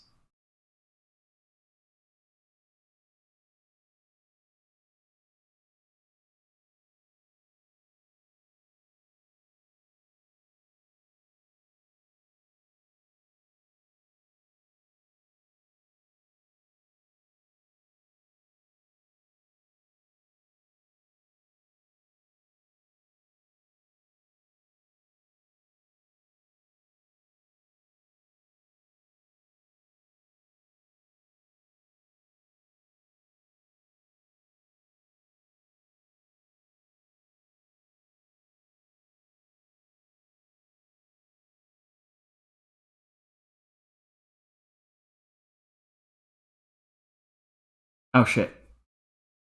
Thank you. You pay a visit to what the common land dwellers refer to as a thermal hull, instead of the more aristocratic and especially esoteric and alien sounding term, a refrigerator. Aradon, open it. A bunch of unbelievably shitty wands tumble out. Of course you knew these were in here. You're not even sure why you looked. Feferi, go get a beverage. Another emotionally exhausting conversation. Too many feelings and problems. Perhaps tonight you will reveal your true feelings toward him and end these exaggerated emotional theatrics one way or another. You need a sugary drink. Underwater. Tab is the most sugary drink ever. How did they pack so much sugar in there? God, it's incredible how sugary Tab is. This is stupid, Glub.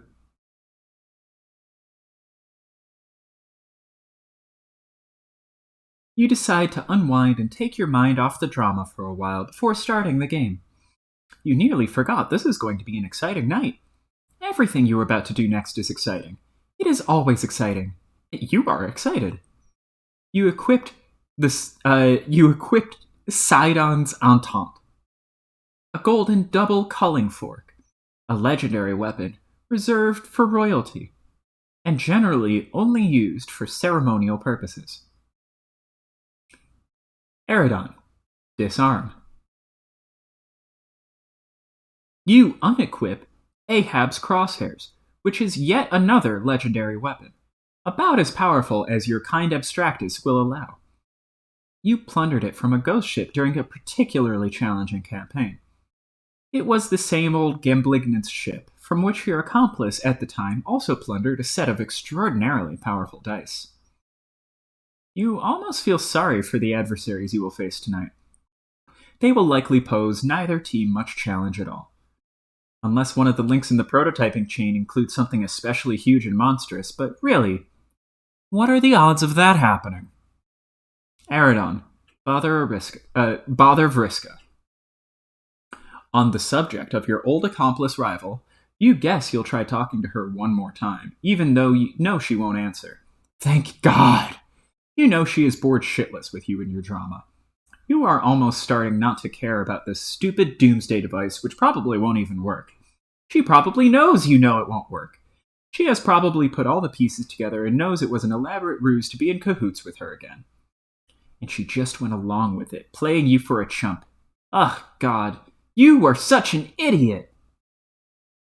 Yes, you are. And I hate you. See, no answer. Bored shitless. Just like you thought. She has much hotter irons in the fire than you these days.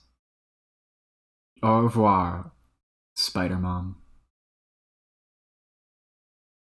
But it wasn't that long ago that you were the hottest iron.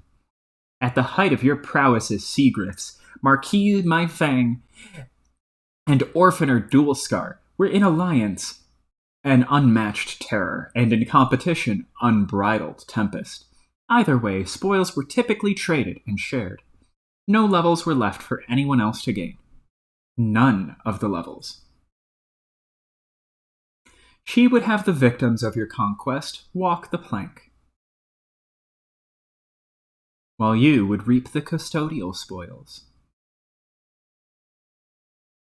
And while yet another partook not in revelry, but necessity.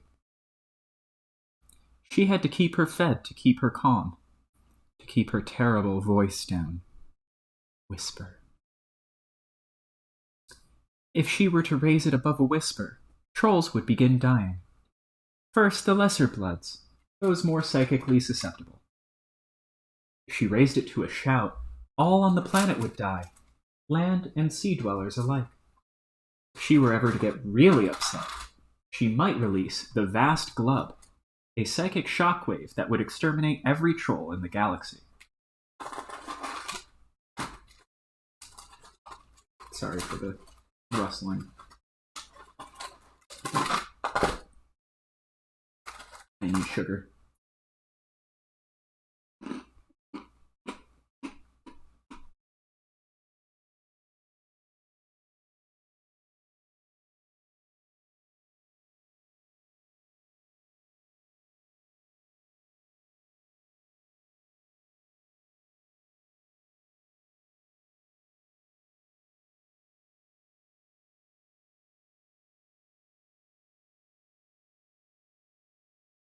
Is that our first look at the Bard?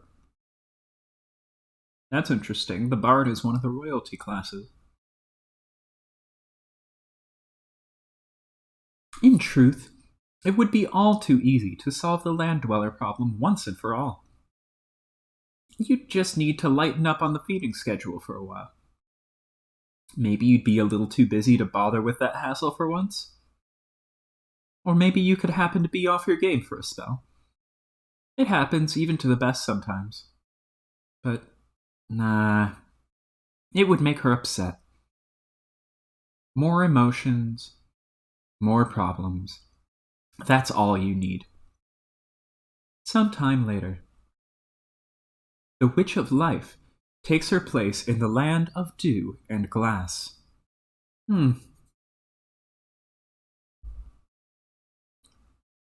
Hers isn't mentioned that often. That's interesting. Glass, huh?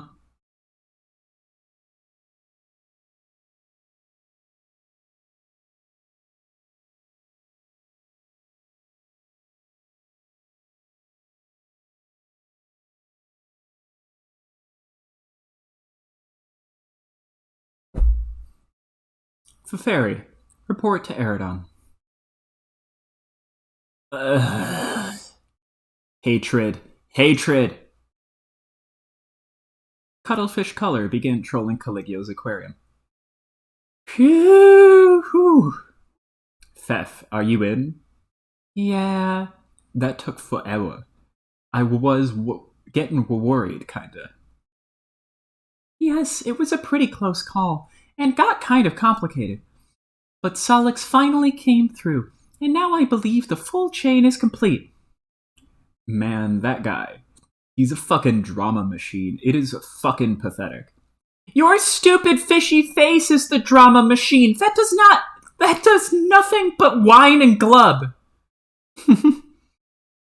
Fuck, sorry. Anyway, you shouldn't say that about him. He is a hero, and he saved my life.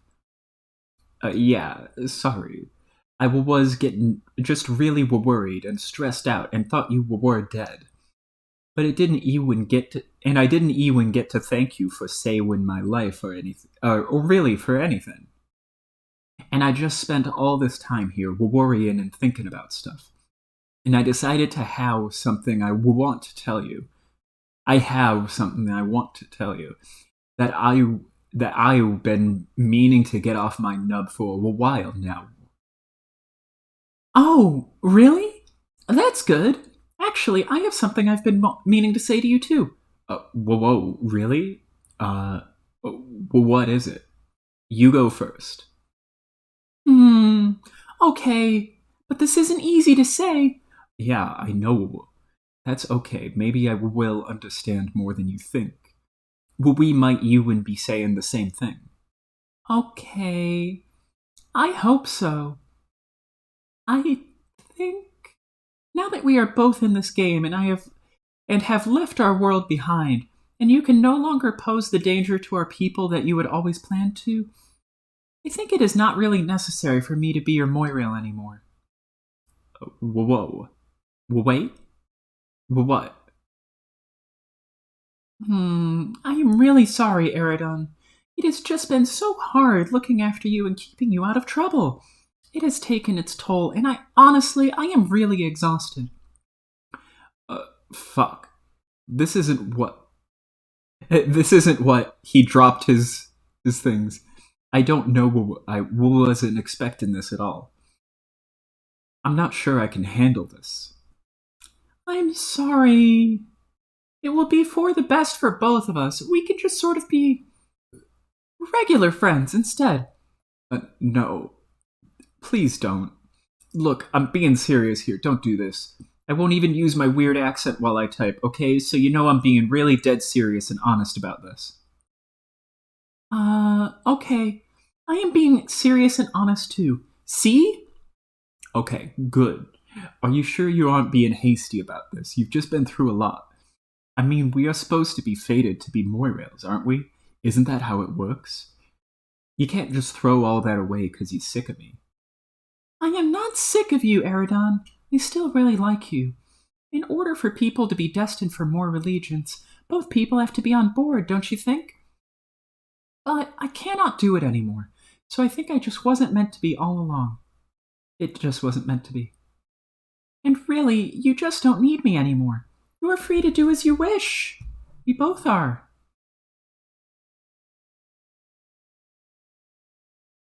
I can't look after you anymore.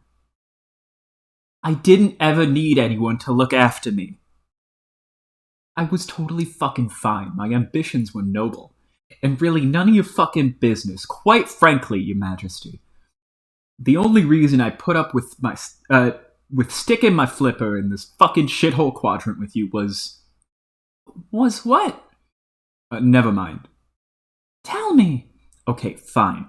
I apologize for losing my shit over this. I was just caught off guard, is all. But maybe it's a good thing, really. Actually, I've been proposing the same thing, to be honest. Oh? Actually, I might have been proposing the same thing, to be honest. Oh? Yeah. Fef, have you thought about, since you don't want to be pale with me no more, the possibility of some other type of arrangement with me? What do you mean? I mean, something a bit more kind of reddish, like brighter red. No, I hadn't thought about it. Okay, well, what do you think about it, now that you're thinking about it? I don't really know about that. Oh, why not? I thought you said you liked me. I do, but I don't know if it's really in that way. Couldn't it be, though? Don't you think there's room in your collapsing and expanding bladder-based aquatic vascular system for those feelings? I've never had a chance to consider anything like that. I have just spent all my time worrying about you and trying to keep you from killing everybody or hurting yourself. It took all my energy. I don't think I have anything left for those feelings either. Oh, God. What? I'm the biggest fucking idiot who ever lived. I can't believe I just opened up to you like a chump when I knew what was coming. I am one sad fucking brine sucker. More over-emotional, sappy trash. You're right, I'm not better than anybody. I'm worse than anybody. Everybody. All the bodies. Stop! God.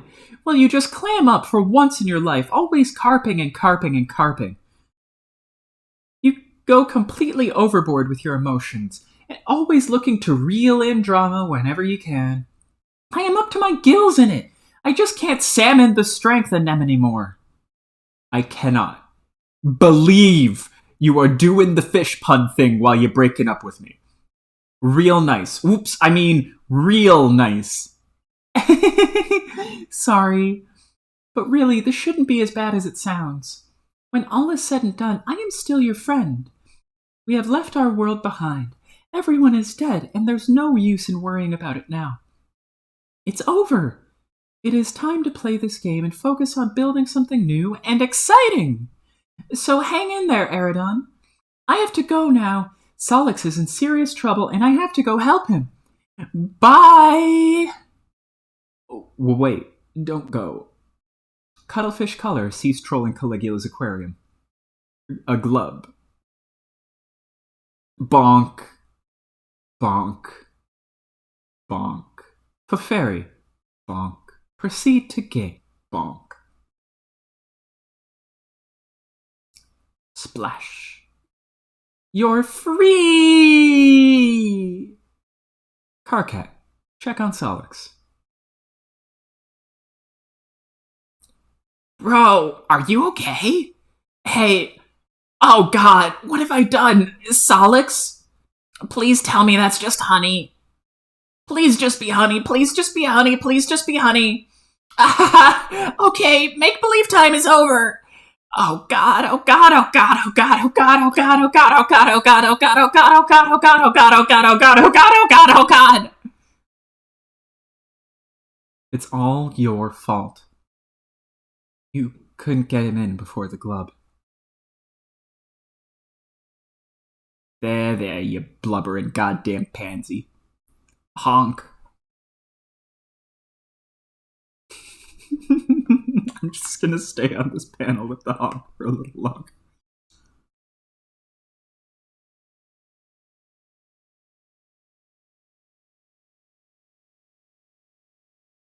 The land of tents and mirth. Slap, slap, slap, slap, slap, slap, slap, slap. Gamzee. Indulge emotional theatrics. Caligula's aquarium began trolling, terminally capricious.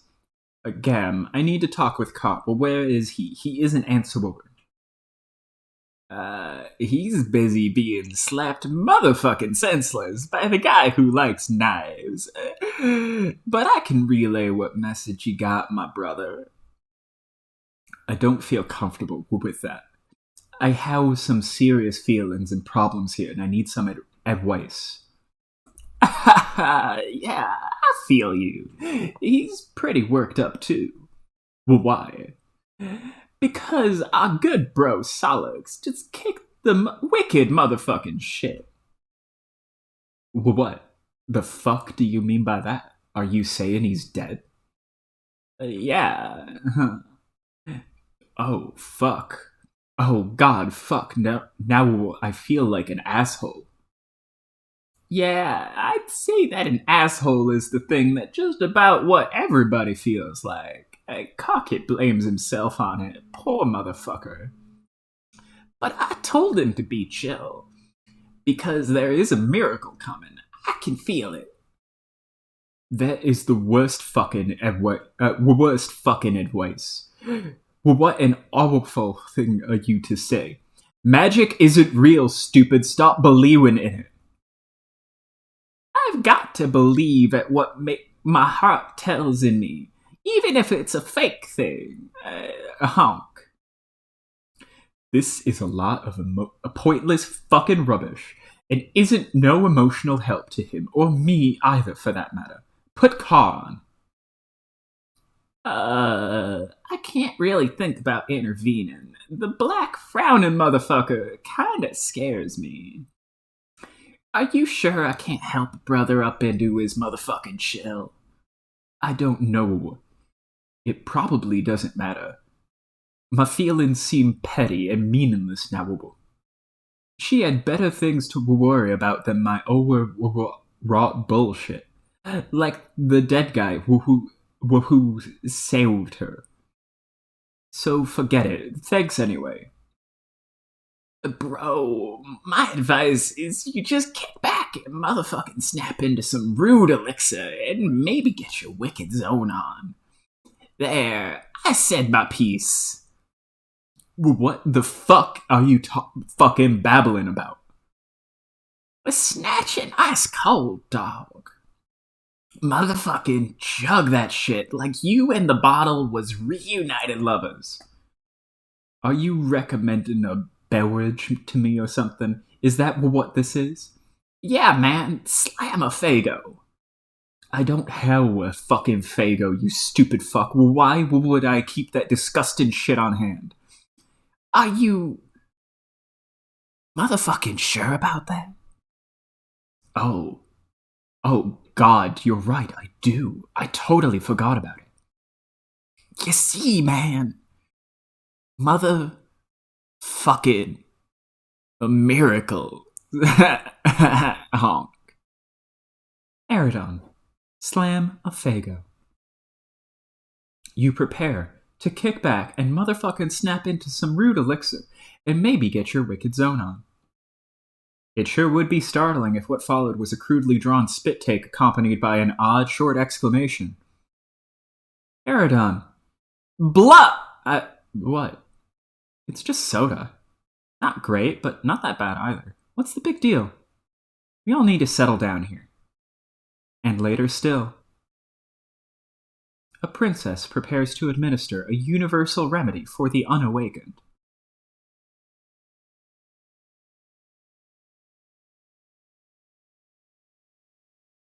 Mwah.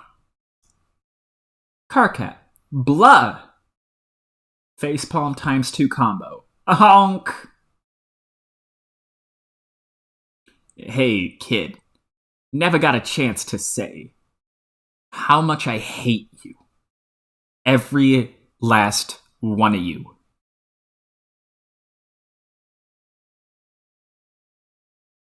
Facepalm times 1 combo. Goddamn troll kids. Every time you turn around, they're smooching each other. Makes a man want to stab his own gut and puke blood.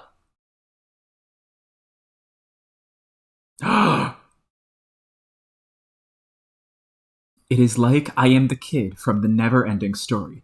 I was chased by some bullies into this fucking attic, and now I am watching more people kissing, and stuff basically forever. How many meta layers removed from this story can we get? This attic is spooky. I wish those bullies would just leave me alone. Later, I am going to ride a long magic dog through the sky and fuck their shit up. This troll pain is making a mess. This was such a bad idea. MSPA, quick, become more meta while AH is brooding.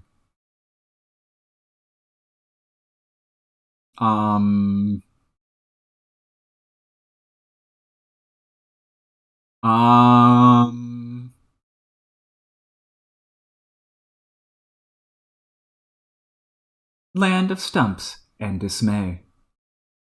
AH deploys a daring execution of author tech, ladder to self-indulgence, behind his own back. It keeps happening.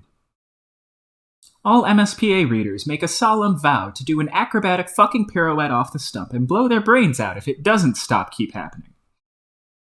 AH. Okay, haha. Get back to the story, jackass. Excuse me? Oh, I'm sorry. Am I not going fast enough for you? Well, quite frankly, Your Majesty, I don't think you realize what kind of hell I've been through. Do you have any idea how long I've been trapped in this attic? Do you have any idea how fucking scary it is in here? Do you have even the slightest clue how many times that wolf head over there has scared the shit out of me? Wolf? Ah! This is ridiculous.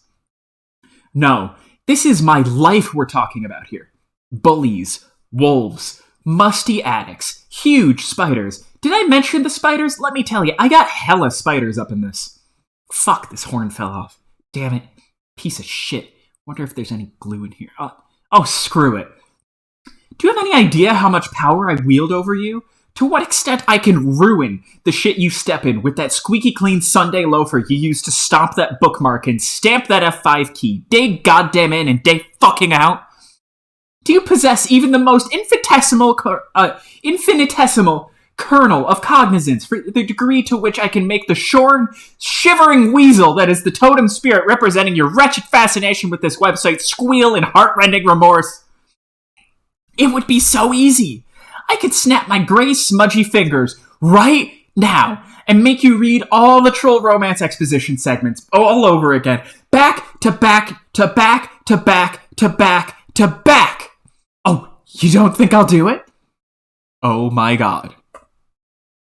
The problem is that when the troubling subject of troll romance is broached, our sparing human intellects instantly assume the most ingratiating posture of surrender imaginable. But we will do our best to understand regardless. Humans only have one form of romance, and though we consider it to be a complicated subject, spanning a wide range of emotions, social conventions, and implications for reproduction, it is ultimately a superficial slice of what trolls consider the full body of romantic experience. Our concept of romance, in spite of its capacity to fill our art and literature and to rule our individual destinies like little else, it's still just that, a single linear concept. A concept usually denoted by a single symbol. Heart. Troll romance is more complicated than that. Troll romance needs 4 symbols. Their understanding of romance is divided into halves, and halved again, producing 4 quadrants: the flesh quadrant, the calignos quadrant, the pale quadrant, and the ashen quadrant. Each quadrant is grouped by the half they share, whether horizontally or vertically, depending on the overlapping properties one examines. The sharpest dichotomy, from an emotional perspective, is drawn between red romance and black romance. Red romance, comprised of the flesh and pale quadrants, is a form of romance rooted in strongly positive emotions. Black romance, which, with its calignos and ashen quadrants, is rooted in the strongly negative. On the other hand, the vertical bifurcation has to do with the purpose of the relationship, regardless of the emotions behind it. These quadrants, which are concupiscent, the flesh and calignos, have to do with facilitating the elaborate reproductive cycle of trolls. Those which are conciliatory, the pale and ashen, would be more closely likened to platonic relationships by human standards. There are many parallels between human relationships and the various facets of troll romance. Humans have words to describe relationships of a negative nature, or of a platonic nature. The difference is, for humans, these relationships would never be conceptually grouped with romance. Establishing those sorts of relationships for humans is not driven by the same primal forces that drive our tendency to couple romantically. But for trolls, these primal forces involve themselves in the full palette of these relationships, red or black, torrid or friendly. Trolls typically feel strongly compelled to find balance in each quadrant, and seek gratifying relationships that each describes. Did I really cut out? Or is it just... testing? Hello? Did it freak out because I was reading the whole thing?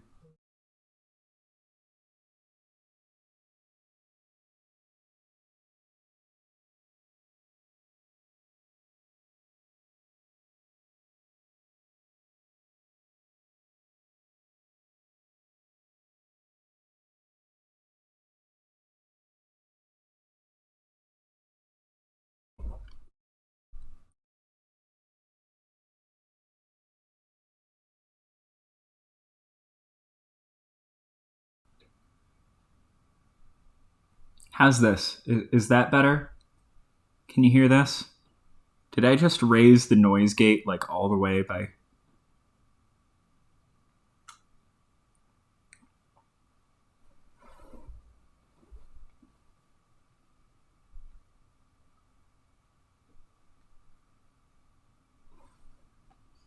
Here, I'll toggle it as well. Hello? Hello?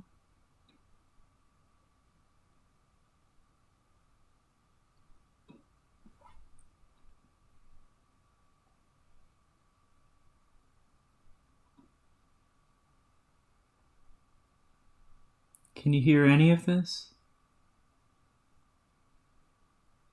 Did my audio crash because I was trying to read the whole thing? Oh, god damn it. 1 second.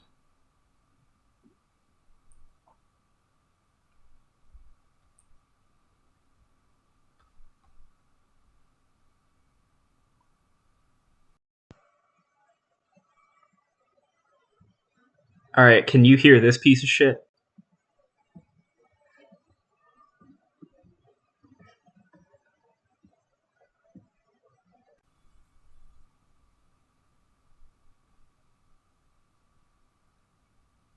Wow, you can't even hear the piece of shit? Oh my god.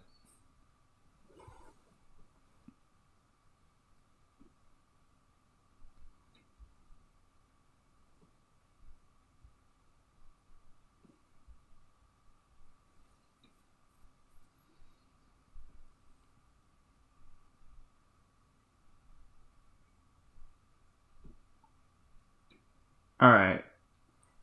Toggled it. Does that work?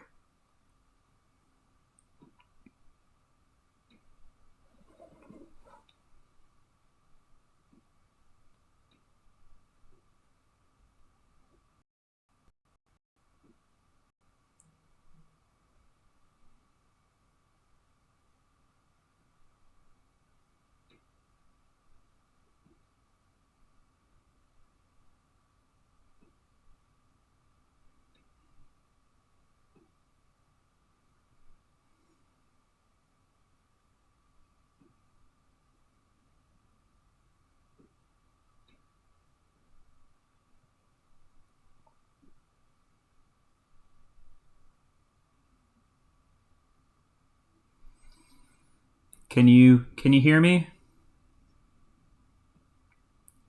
Can you hear me now? Oh, you heard me through the piece of shit? Oh, hi. Hi. All right. Yay. That was annoying. Oh well. We're back. Blah. All right. I'm going to take the message and just skip this because I don't want to break it again. Even though it was fun reading the whole thing, I think now I can reach the same sense of awe at the end as the fact that trying to read it at hyper speed literally broke my audio.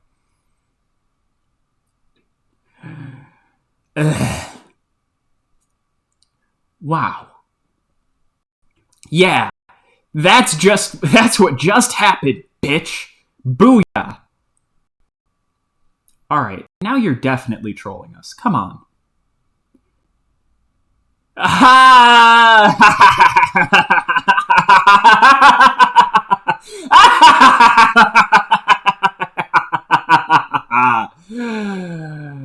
Recap them? Nah, I think we're good. AH, reel it in. Yeah, okay. I guess I've trolled you guys long enough. Where were we? Oh yeah, Slick. Spade Slick. Move this along.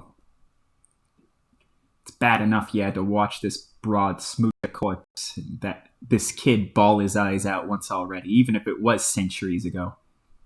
Next. Ah, for the love of... Why would they even design a button like that if it doesn't print the right advancement characters? You are getting really tired of mashing the enter key. Spade Slick. Type enter. Then forward. Pound. This moon is different. It's very purple and quiet. It doesn't look like anyone here is awake yet. Not unlike the yellow moon you were just dreaming about. Plenty of friends there, all up and around, making a racket. It was fun for a while, until you woke up with honey in your mouth, killed your Lucis, saved a princess, and died. Luckily, you had a couple of lives to spare.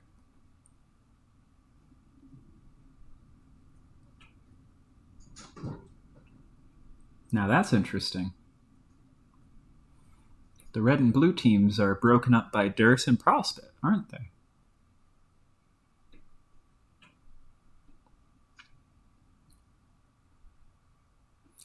Most other players only get one extra, but you're kind of a special case.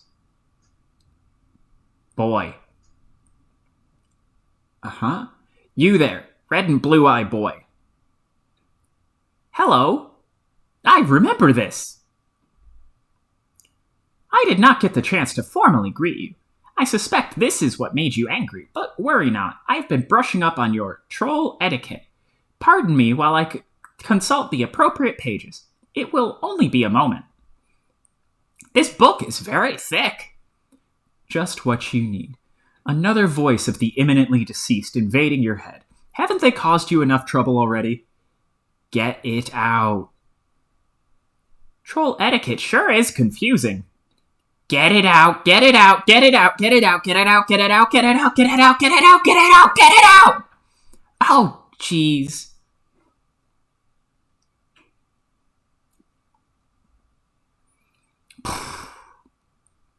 Solix, blast off. You've wasted enough time on sleeping and dying. You've got to get back to adventuring while the adventuring's good. And also change out of these stupid pajamas. Pachoo! Solix, get back to adventuring.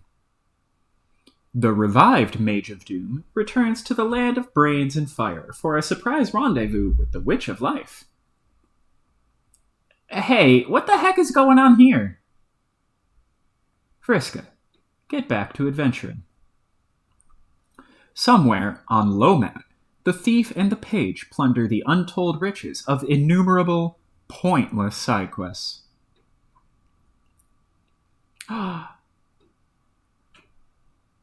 Boonbucks! Boonbucks aplenty. So many boonbucks. So many. The thief is proving useless, completely unresponsive to commands. You'll need to rely on someone else. Someone less stubborn. Someone craftier. 8th exile. Type forward switch 2.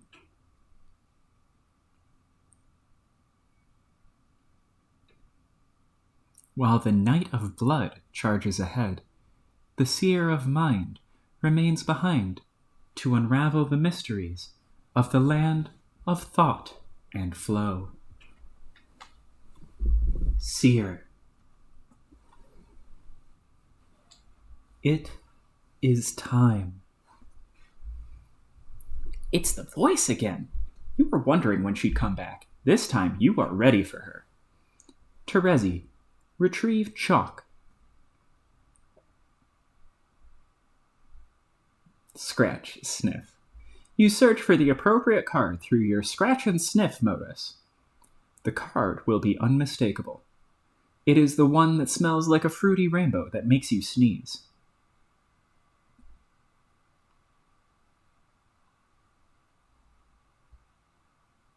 Terezi, inquire. Time for what?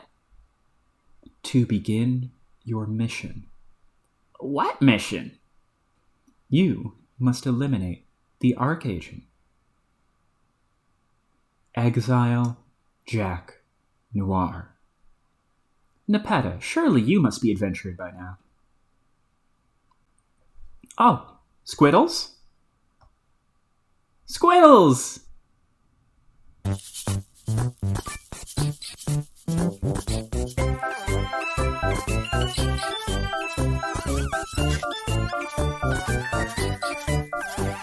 Squiddles!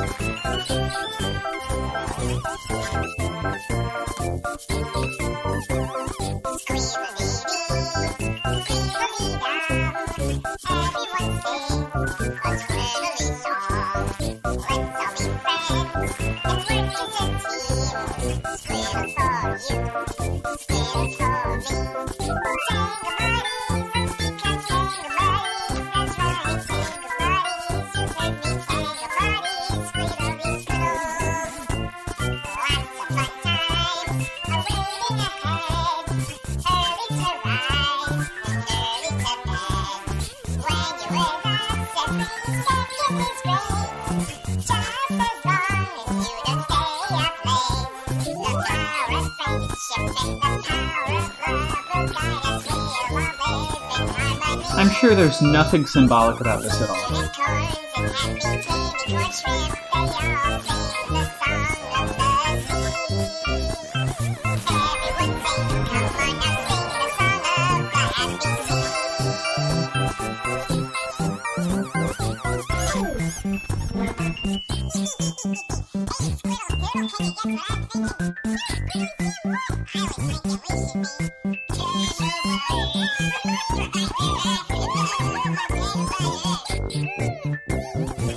Oh.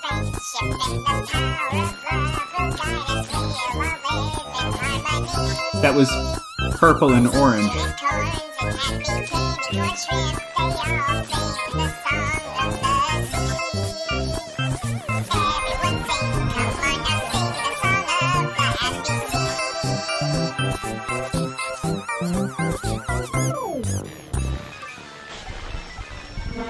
How nice that there's no lore here at all.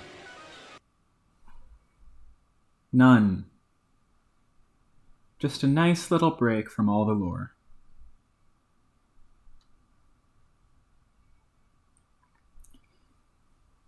The land of little cubes and tea, also known as Lolcat.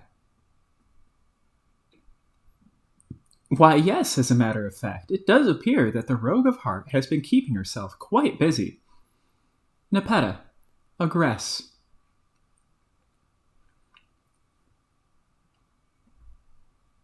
Poof.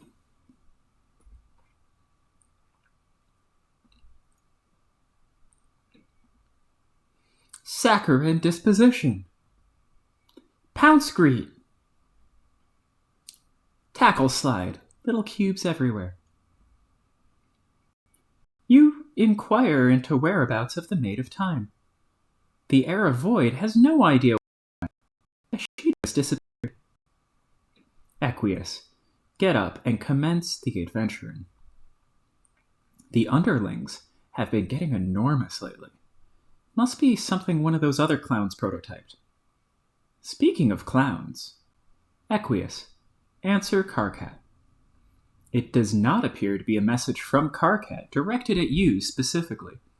He has just updated one of the many memos on the Trans-Timeline bulletin board he set up a while ago. You've since no longer bothered keeping up with the endless and mostly incomprehensible communique. But while checking through the update, you can't help but skim through the first memo in the long sequence, which was written hours ago from your present perspective. Equius, read first memo.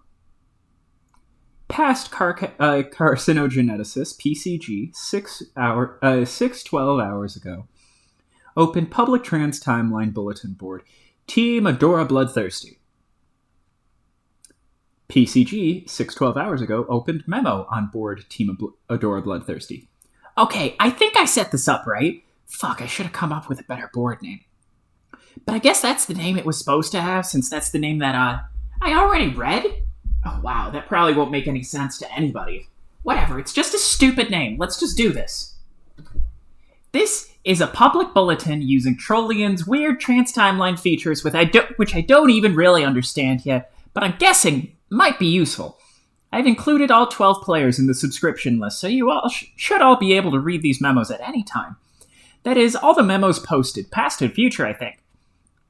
It could get pretty temporally confusing, obviously. I'm going to try to keep the memos as simple and linear as possible. Also, I can't. As simple and linear as possible. Okay. Also, let's keep this a one-way only bulletin to make this as simple as possible. Do not reply to my memos. This is not a fucking chat room, assholes. If you have something to say to me in response to a memo, message me in private at the appropriate point in the timeline. First order of business is about the teams. As of now, you should all be aware that there is really only one team. We are all working together. And by now, I mean time local to me as of writing this. So if you're reading this in the past... okay, first of all, how do you even know about this feature already? Second, why didn't you fucking tell me? Whatever, I digress. If you're reading this in the future, then who cares? It's probably old news to you. Actually, now that I think about it, what's so special about reading this in the future? It's like any bulletin board. You post stuff and it sits there for a while and people in the future read it. Huh. Big fucking deal, I guess. Past Gallows Caliber, PCG, 551 hours ago, responded to the memo. Oh my god, Karkat. Who cares? PCG banned PGC from responding to memo. Anyway, like I was saying, one big team over which I have assumed total leadership. I will assume that it will continue to stay this way for the duration of our quest, and that hundreds of hours, and that I will remain an impeccable leader for a span of hundreds of hours while I guide us all to a stunning victory. In fact, I don't even need to assume. I browsed through this whole bulletin in advance, and it does appear to be the case. Go me! In fact, since I've seen what I will write in the future, I wonder what impetus I will have for writing it later when I'm not supposed to. I wonder if I could just copy-paste it. Hold on. Damn. I guess they thought of that? I don't know. I tried to look at the whole bulletin board again, but now that I've opened this one from the beginning, I can't see the whole thing anymore, unless I look at it in one of your computers. Or maybe if you send me like a text file of it, would that cause a paradox or something? You know what? This is so stupid. I actually remember reading all this shit like a half hour ago, and now here I am typing it anyway. I probably can't avoid typing any of this. How weird is that? I hate time travel. Past Twin Armageddons. 0.34 hours ago. 34 minutes ago. Responded to memo. KK, I'm basically just lemo here at this. Wow. Holy fucking shit, are you people losing it? Dude, don't worry. I won't fuck up your memo for long. I just can't believe this was the big reason you wanted future me to help you open those ports. To basically just babble about paradoxes and argue with yourself for hundreds of pages. Okay, so you're saying this from like 5 hours in the future just to give me a hard time. Nice. Well, thanks for the help. So when do I ban you, future boy? A few lines down, after I pretend like I'm going to die. I'm third for a laugh on account of my imminent banning. Fuck, how could you even do that to me? So cold, man. Are you really still sore at me 5 hours later for running that virus? God damn, get over it. It was your fucking virus anyway. You're to blame. Nah, bro, we're cool about that. Now future you is connecting with me so I can enter the game. Oh yeah? Yeah, so thanks for that 5 hours in advance. This is BS, isn't it? Trolling me from the future? How juvenile can you get? Nah, man, it's true. We're huge bulge-bumping... we are bulge-bumping pupa pals again. Oh, fuck, this condescending future know-it-all act. We are bumping shit. You are so banned. No, not the ban, it burns. Oh, God. Wait. Oh, God, it does burn. Something's wrong. I'm serious. That horrible psychic noise. The voices. They're all going to die. Oh, shit, I'm bleeding. Sid! This is bad. I have to get her in quick. Got to go. PCG banned PTA from responding to memo. And so the porcine hoof belonging to the swollen hag known as Lady Destiny has stopped another throat. Which one of you fuckers is next? Nobody? Okay, good. Although I'm fairly sure I remember someone else chiming in before I close this memo. You ADD disordered shit rinsers can't keep your lascivious prongs out of the row hole, can you? Solids for future reference or past reference or whatever. If you want to do that kind of role-playing, you can start your own bulletin. You can all act like brain-dead asswipes in your own festering flap of paradox space. Fine with me. Everyone will be so confused by the time paradoxes it will distract them from how awful their terrible hobbies are. Choose your classes now. Level 69 Nook Sniffer is up for grabs. Who wants it? No, that's not an invitation for you fucking nerds to come in here and correct me on your goddamn... Just do me a favor and keep from that one, okay? I'll return the favor if you nerd up my memos. I seriously can't believe how many fucking nerds there are on this team. Just remember, this is my personal podium, a stump if you will, for sole use by me as leader for important leadership business. Got it?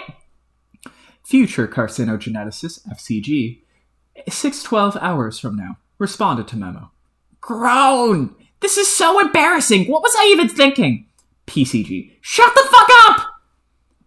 PCG banned FCG from responding to memo. Okay, I'm fed up with this memo. Gonna close it now. You'll hear from me again later when I got something else to say. I.e., just scroll down, you douche. It's all right there anyway, because of time travel. No. When did it break?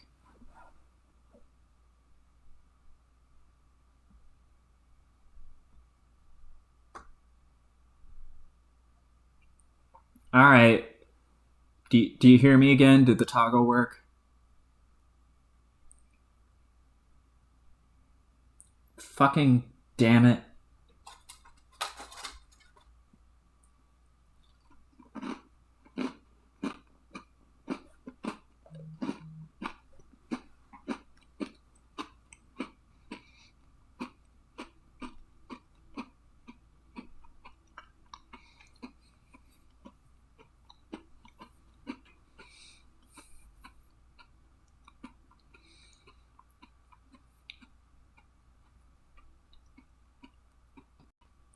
Testing 1, 2.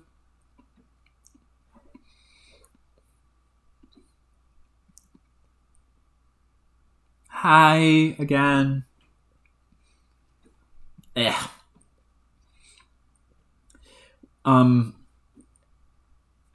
Where did it cut off? When past Carcat banned future Carcat?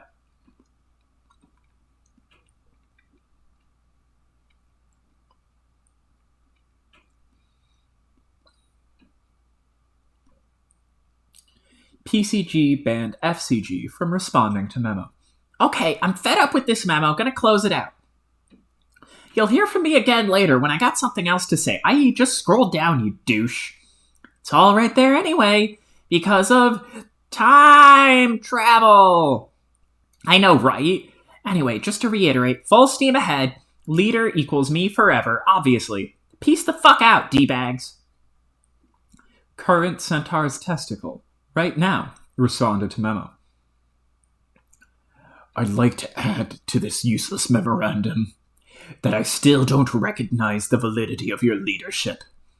Sweet mother grubs oozing vestigial third oral sphincter. How can you people be so stupid? It may be true that we are all playing in the same session, but I see no reason to disband the former power structure. Especially if it means instituting a tactical midget with a short fuse, a foul mouth, and paralyzing insecurity over the color of his blood. That's all I have to say. Oh, I have a short fuse. That's very funny. You can almost hear me laugh over the sound of the robot you were probably beating to death. Or worse, or doing worse too. Hey, you do kiss your robots, right? Might as well clear the air as long as we're broadcasting this across the entire space-time continuum. Not usually. The funny thing is, in the future, everyone will recognize me as the undisputed leader, even you. You will be standing on the tippy toes of your idiotic metal shoes, taking delicate purchase of my nubby horns and hoisting yourself over my head to put your sweatiest tough guy smooch upon my twitching spine lump. It will be tender and deferential, like a pauper kissing a noble's ring. Just scroll down, read the logs. Nowhere have I seen evidence of this. Most of this is you from various points in time raving about nonsense and arguing with yourself. Do you realize that here in the future, this bulletin has come to be regarded as something of a joke? A lengthy piece of comedy, often quoted amongst ourselves in private moments of levity. It seems I'm the one to inform you of this upset, which is likely why you persist with the ingratiating charade against better judgment. You're getting off on this, aren't you? What do you mean? This excites you, being the tough guy and pretending like you're putting the awesome leader in his place. You're probably working up a good sweat. Hope you alchemized a bunch of spare towels. Hey, why don't you and them with your spongy brain for extra absorbency? How do you know about my perspiration problem? I mean, aside from reading about it in this memo. Wait. Fudgesicles. Are you fucking kidding me?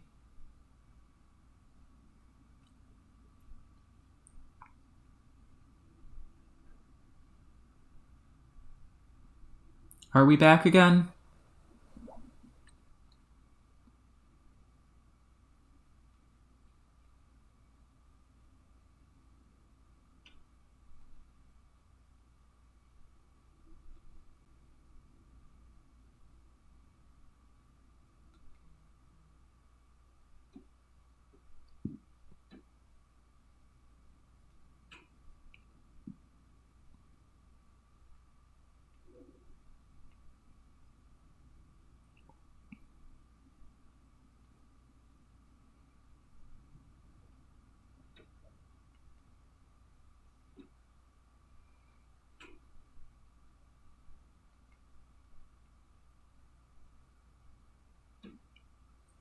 Can you hear me?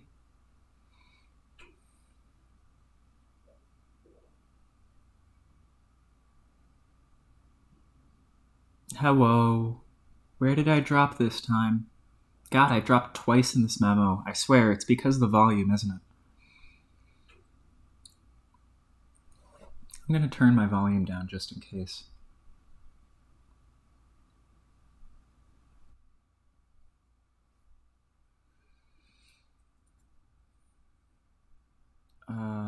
Also, it seems that taking off the noise gate didn't really help.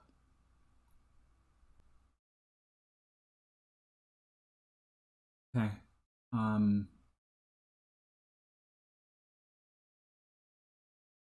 A lengthy piece of comedy, often quoted amongst ourselves in private moments of levity. It seems I'm the one to inform you of this up front, which is likely why you persist with the ingratiating charade against better judgment. You're getting off on this, aren't you? What do you mean? This excites you, being the tough guy, pretending like you're putting the awesome leader in his place. You're probably working up a good sweat. Hope you alchemized a bunch of spare towels. Hey, why don't you and them with your spongy brain for extra absorbency? How do you know about my perspiration problem? I mean, aside from reading about it in this memo. Wait. Fudgesicles. ECG banned CCT from responding to memo. ECG closed memo. What about the Queen? Jack was helping us exile her, so both? Okay. Wow. Oh my god, Dark Text Lady. I get it. No, I don't think so. Okay, where are you then? Okay, sorry I asked. What? No, it's okay, because I don't want to run out of red. Because red is the best, and it tastes the best.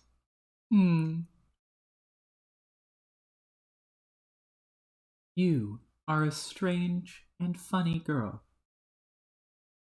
Arcat, begin another memo.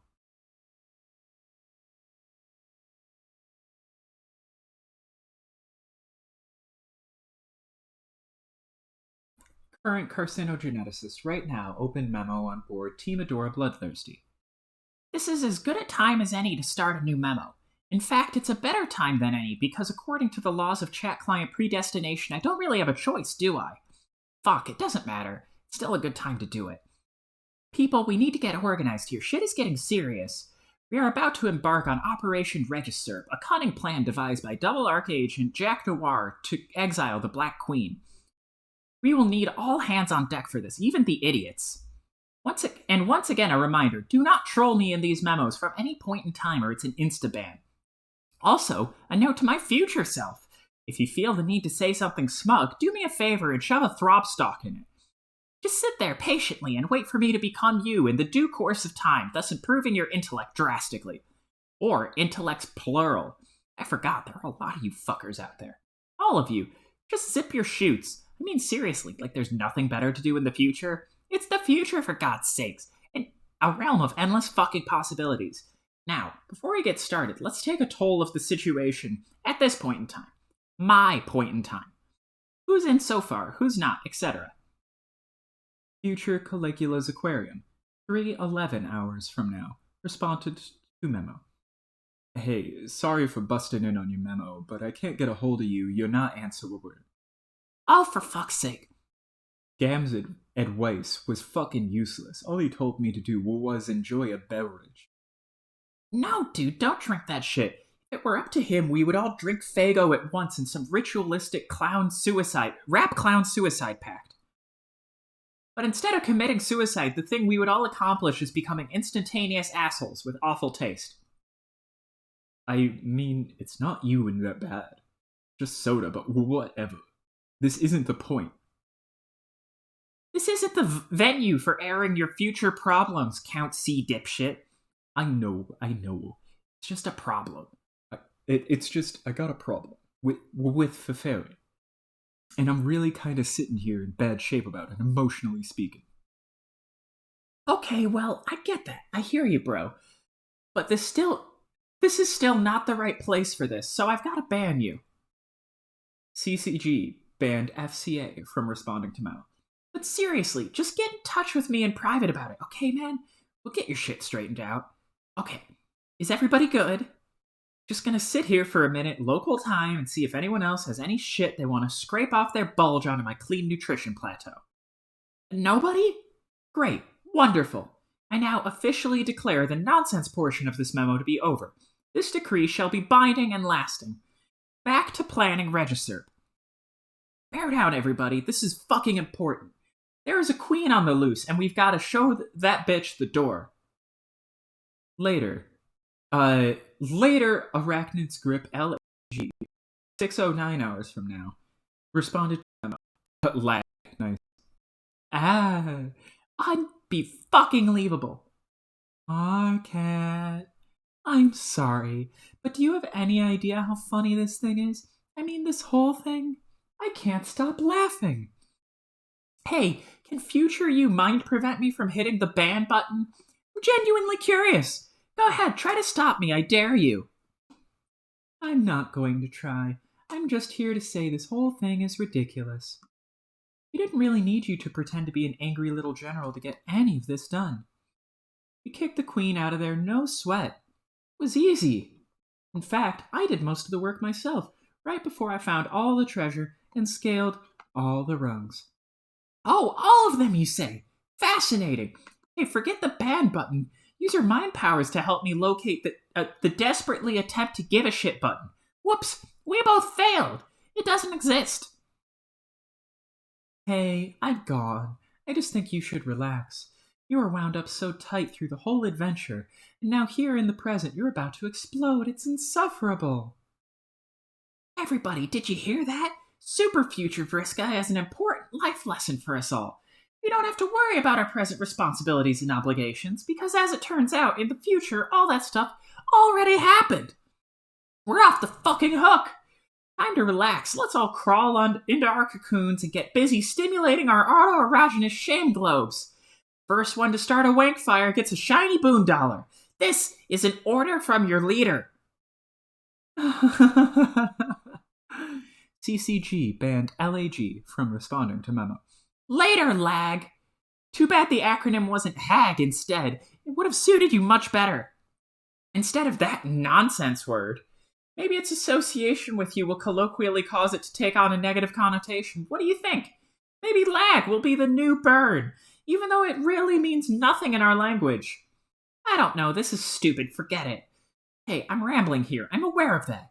Future me, don't you fucking dare weigh in on this. I know what you're thinking. If I were future me, which I guess I am, I would read this and be all over it. Like, damn it, Karkat, what do you think you're doing? Get to the point. Future carcinogeneticist, 20 minutes from now, responded to memo. Yeah, pretty much. CCG banned FCG from responding to memo. So, I'm saying it to myself already here, and now, so I won't have to later. Got it? Here and now, so I won't have to later. Got it, you trenchant, backbiting pricks? Damn, I'm losing my train of thought.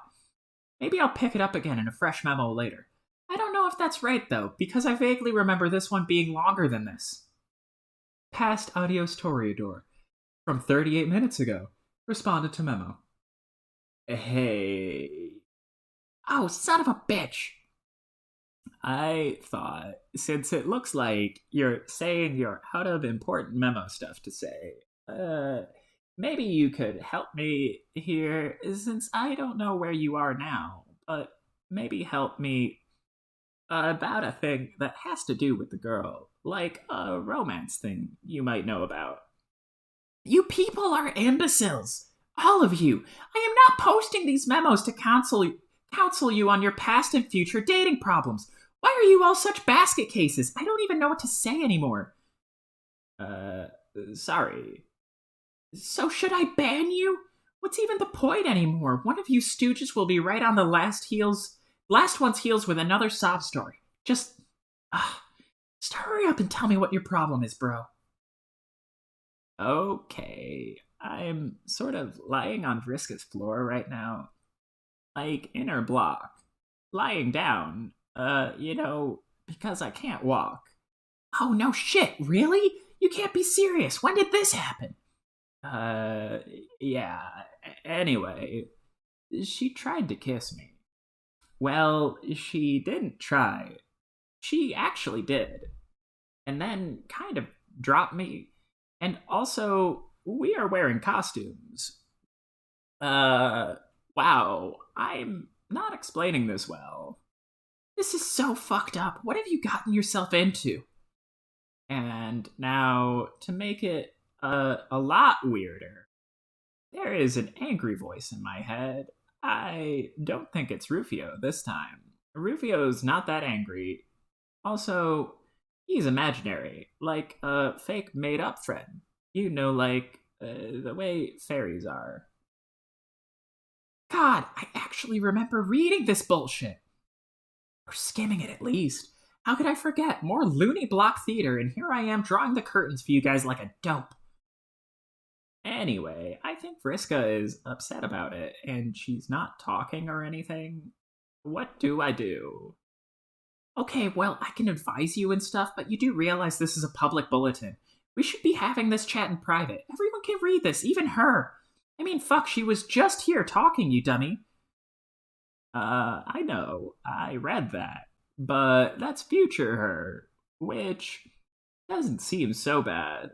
Maybe future her can read this and, I guess, no, I'm sorry about it.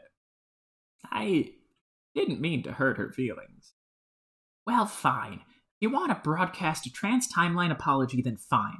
But you should realize the future is kind of a wide open thing. I mean, she could read this like 2 minutes in the future as well as 600 hours.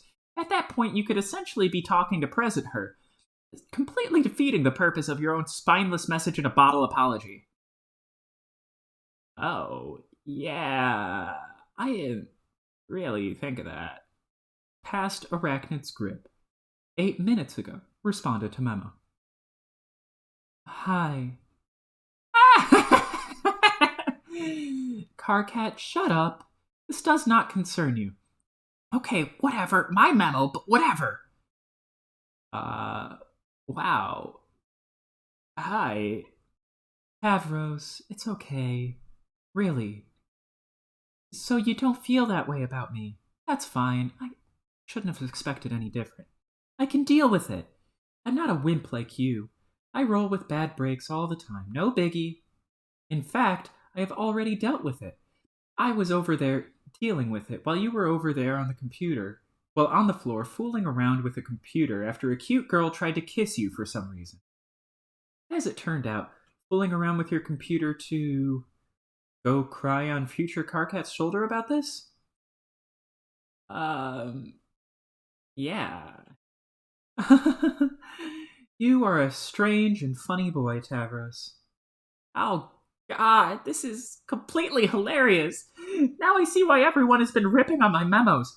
Carcat, I said shut the fuck up! Anyway, though totally unnecessary, your apology is accepted. Okay. Now pick yourself up off the floor so we can go wring some fucking treasure out of this miserable magic rock. Yeah. I'll try. Actually, never mind. I'll be over there to help you with that too. Kinda like I do with everything. Just lie still and try not to start crying or anything, and wait a few minutes for your time frame to catch up with mine. What? Exactly! I am smarter than you. You see? You're learning. Fuck! Enough already. There, great. Another happy couple.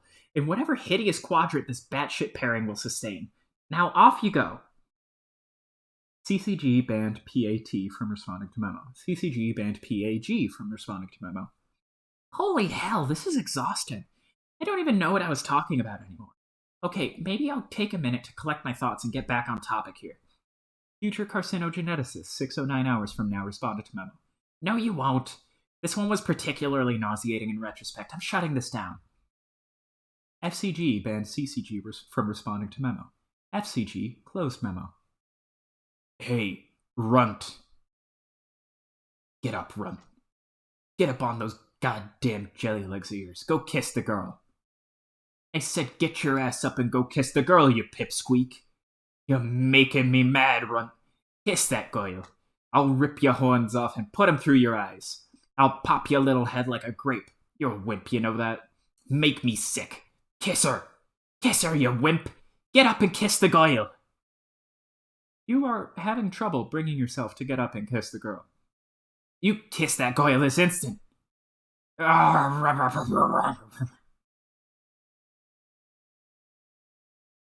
You cannot do it. You cannot kiss the girl. Thief, you will need to be strong. There is important work for you to do. And in time, though prone to distraction and obstinacy, she would. But not alone. Bring every circle closed. Her partner and rival would have to be guided in tandem. The thief and the seer were to serve as twin lashes of the scourge cracked by a quasi-royal against her own former kingdom to settle a score, to make him pay. Scourge's black inches would rip red miles through Durse, and the bright rivers gushing from its wounds would wash her mutineers down the drains of exile. In time, they would have to answer for their treason. Patience would be necessary, but then she'd recently come into all the time in the universe. Snowman, continue briefing. Okay, then what? Find before he does. Where is it? Retrieve the ring from the royal vault. And then destroy it.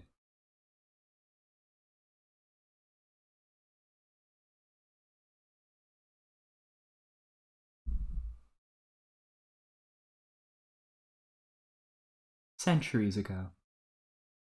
And yet, right now, the land of rays and something.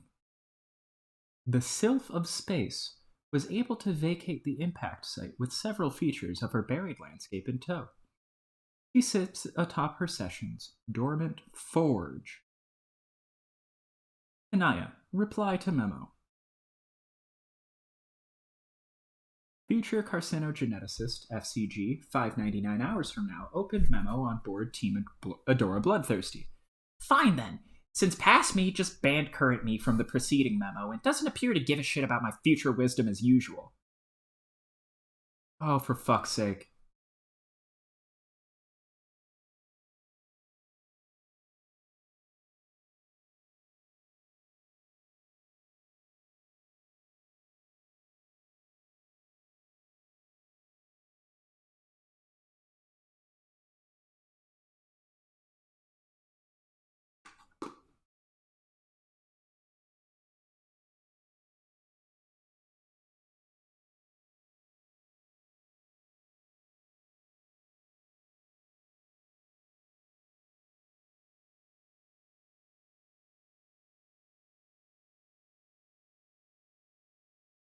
This page?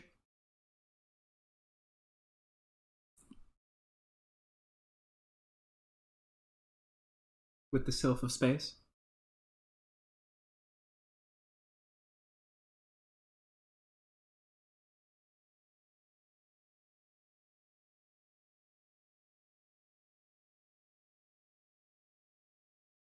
This page?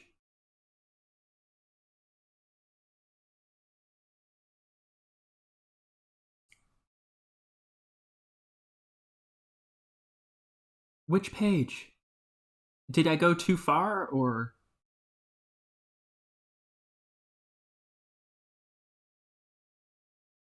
the one that I was currently on? This one. Okay. Why does it hate the memos? Everyone hates the memos. I get it, but still. Fine then. Since past me just banned current me from the preceding memo and doesn't appear to give a shit about my future wisdom as usual. Looks like I'll just have to start another memo from scratch. I mean, it seems like it, but... One sec.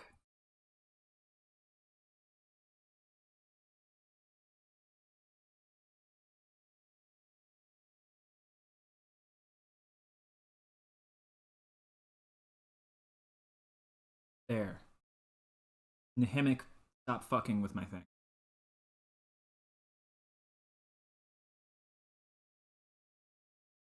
Looks like I'll just have to start another from scratch. Ah, literally. Hey, pass me. Go have a blast killing the king. I'm sure it'll be awesome. In fact, it was awesome. Bang up job with that dude. Too bad it was all a huge waste of time. Well, what's that, pasthole? You didn't read this and figure that out ahead of time? You just skimmed this and it didn't get through your thick bulge? What a shock! Memo within memo to present self. Put forth a more concerted effort to impress upon everyone in the past, myself included, what a bunch of fucking idiots they all are. I am learning a valuable lesson today. It turns out you can't alter the outcome of decisions made by morons, no matter how much you yell at them. All you can really do is give them a hard time and try to make their lives just a little more miserable. Which sounds like a more noble pursuit than changing destiny for the better anyway, frankly. Losers should be forced to face the music, even for the mistakes they haven't made yet.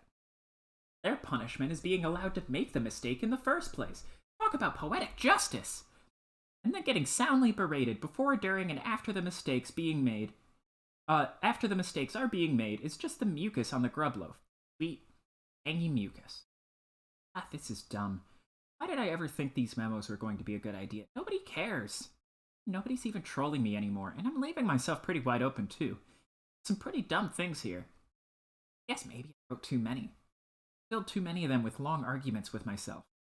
No one's gonna read through all this. All the valuable information is just getting lost in the yelling. You stupid, stupid idiot. Oh, fuck you. Why'd you ever, even start another memo then? Yes. There are a couple things I want to get off my chest, okay? God, now I'm arguing with current me. Didn't even notice I was doing it. This is really fucked up. I gotta pull it together. Think back to what we might have done wrong. But the thing is, as much as our past selves are a bunch of stubborn, unlistening assholes, we can't even really identify any mistakes we made. It was all pretty much like clockwork. A 600-hour campaign to complete a game like this is pretty good if you ask me. And I have asked me. It turns out me agrees. Can't shake the feeling someone else must be responsible for this. It doesn't seem like it was something that was supposed to happen in our set. Alex has the same intuition about it as me. He thinks there's just something fifty about this. It's really insufferable the way her fish puns have rubbed off on him. It kinda makes me want to vomit. Anyway, he says he's working on tracing the origin of this disaster. If I find out who is responsible, I will. Don't even want to think about it. Waste a good fresh rage. I'm a little tired of all the old things I've been eating. Gotten so stale. In a weird way, I'm sort of looking forward to having something new to be pissed off about. Not like there's anything else to live for now anyway. Keeping my prongs crossed. Will be like fucking 12 Perigé's Eve up in here. Which, incidentally, is today. Last Sweep's Eve was probably the last happy memory I have, in fact. What did you guys do for the last holiday? Anyone? I read this. I remember my Lucis had been gone for days, and I was starting to get worried. He finally returned triumphant. He brought the fresh behemoth leaving into our hive, and together we decorated it. And, I don't know, that's all I can say. I'm getting a lump in my squawk blister. Guess I'm done. Go lie down now, on the steel floor of this frigid meteor drifting through the black uncaring void of our null session. I'll kind of like this memo, I guess. Later. Current Grim Auxiliatrix, right now, responded to memo. I don't think we did anything special. Whoa. Hey. What? Last 12th, we stayed in, and I read stories. It was nice. Oh, that's what I'm doing right now. I love GA. Yes. Oh. Cool. This is the first time you responded to a memo that I can recall. You took it right down to the wire. I was just about to close this thing. No. I wasn't. Then I conversation participant, which as I scanned it briefly and then perused other memos present. I found none, and but my part of the It's dying, or is it dead? Just be quiet. Can you hear it? Hear me now?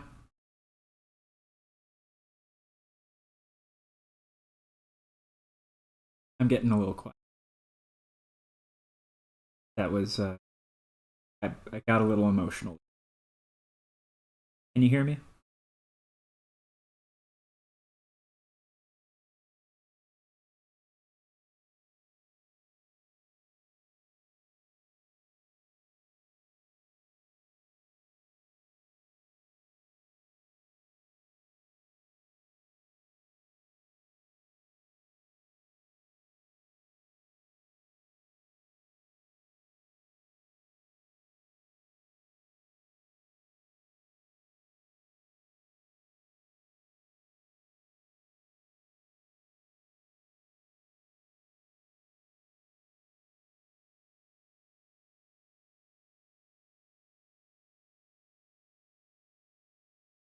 Oh,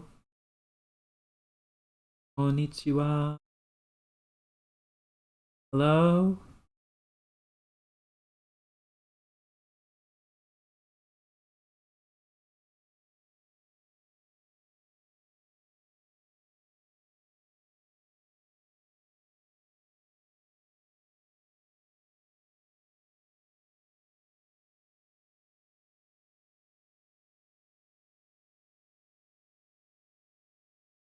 Hello? Can you hear me now?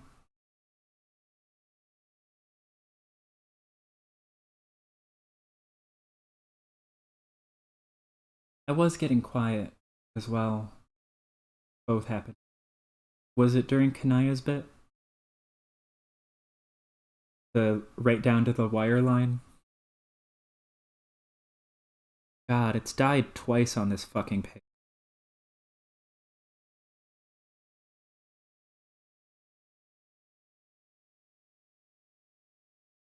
Close. Literally less than 12 pages away. God damn.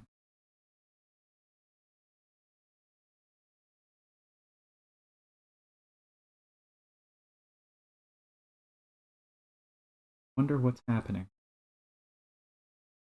Well, where did it cut off? Did it cut off now?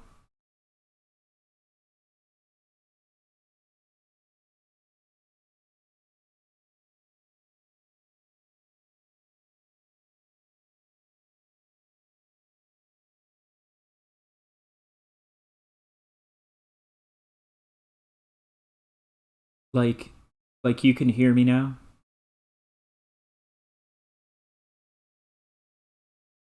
It's clipping?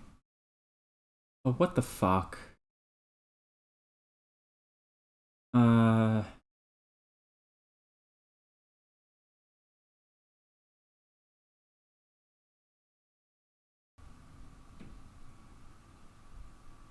Is that better?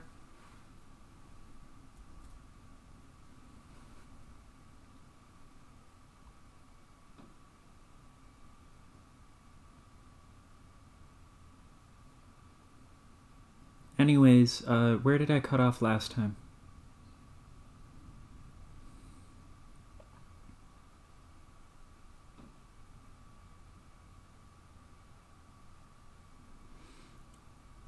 I know. I'm less than 12 pages away. I'm just gonna try and power through.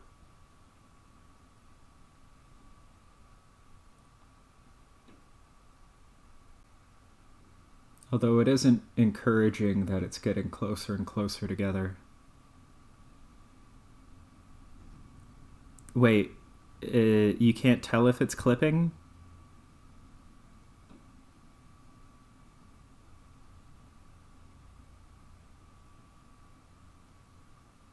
Oh, where it cut out. I'll just go back to this part. I don't think we did anything special. Whoa, hey, what? Last 12th, we stayed in, and I read stories to her. It was nice. Oh, that's cool. This is the first time you've responded to a memo that I can recall. You took it right down to the wire. I was just about to close this thing. Yeah, I know. I wasn't sure if I was going to. But then I noticed a conversation in which I was a participant, which as it turns out is the conversation taking place now. I scanned it briefly and then perused other memos for my presence. I found none and returned to this one, but my part of the conversation was gone. I regarded this as a prompt to begin typing and record my contributions live. That is how this works, isn't it? Pretty much.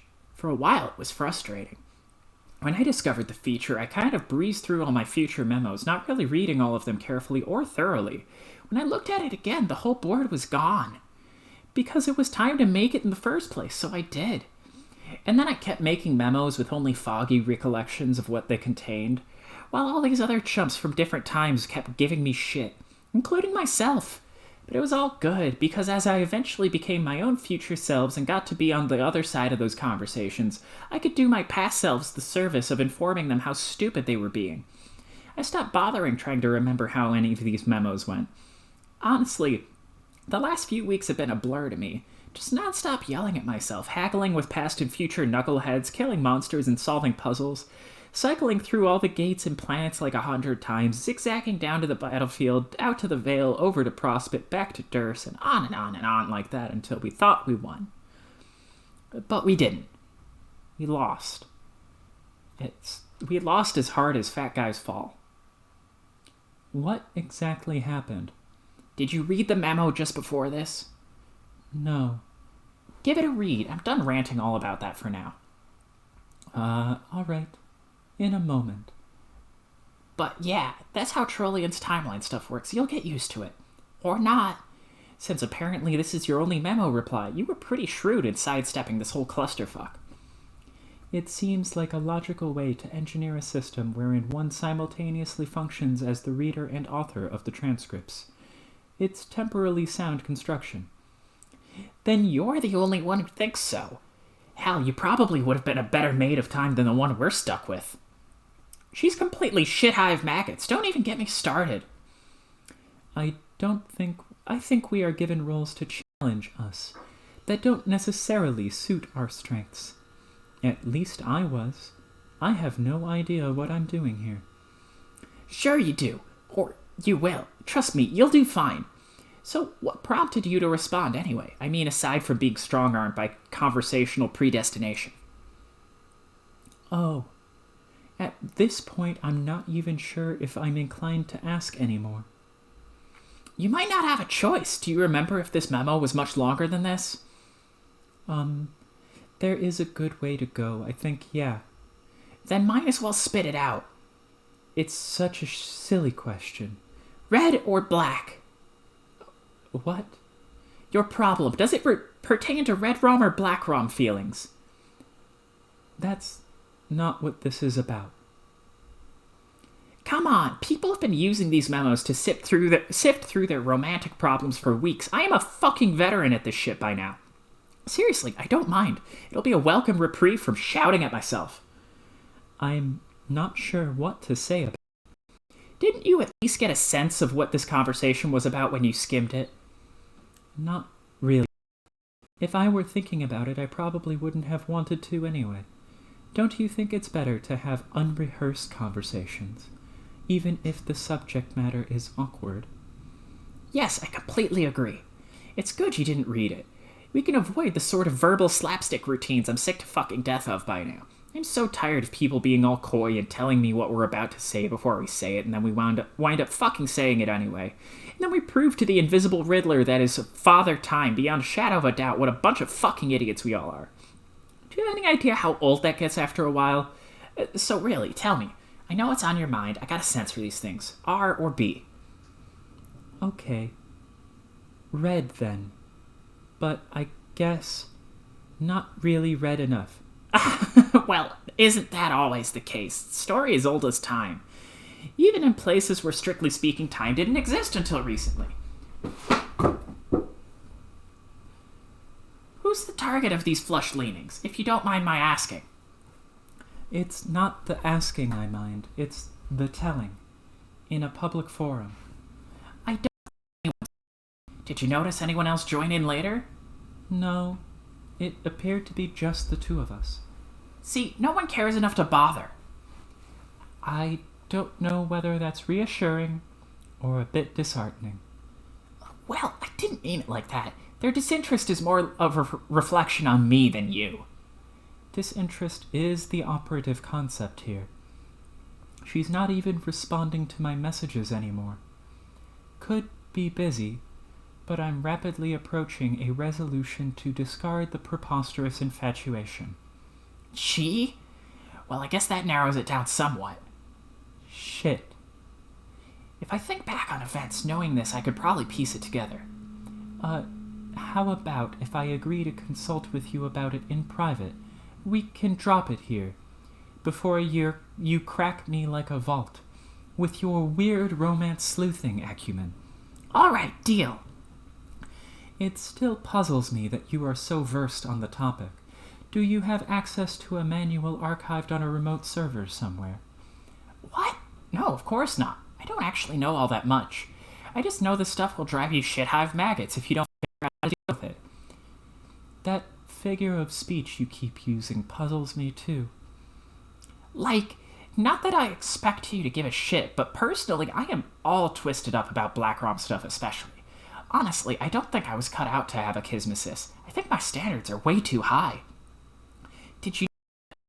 Oh, this feels so insane to admit, but over the course of this adventure, at times I actually began to suspect I was my own kismesis. How fucked up is that?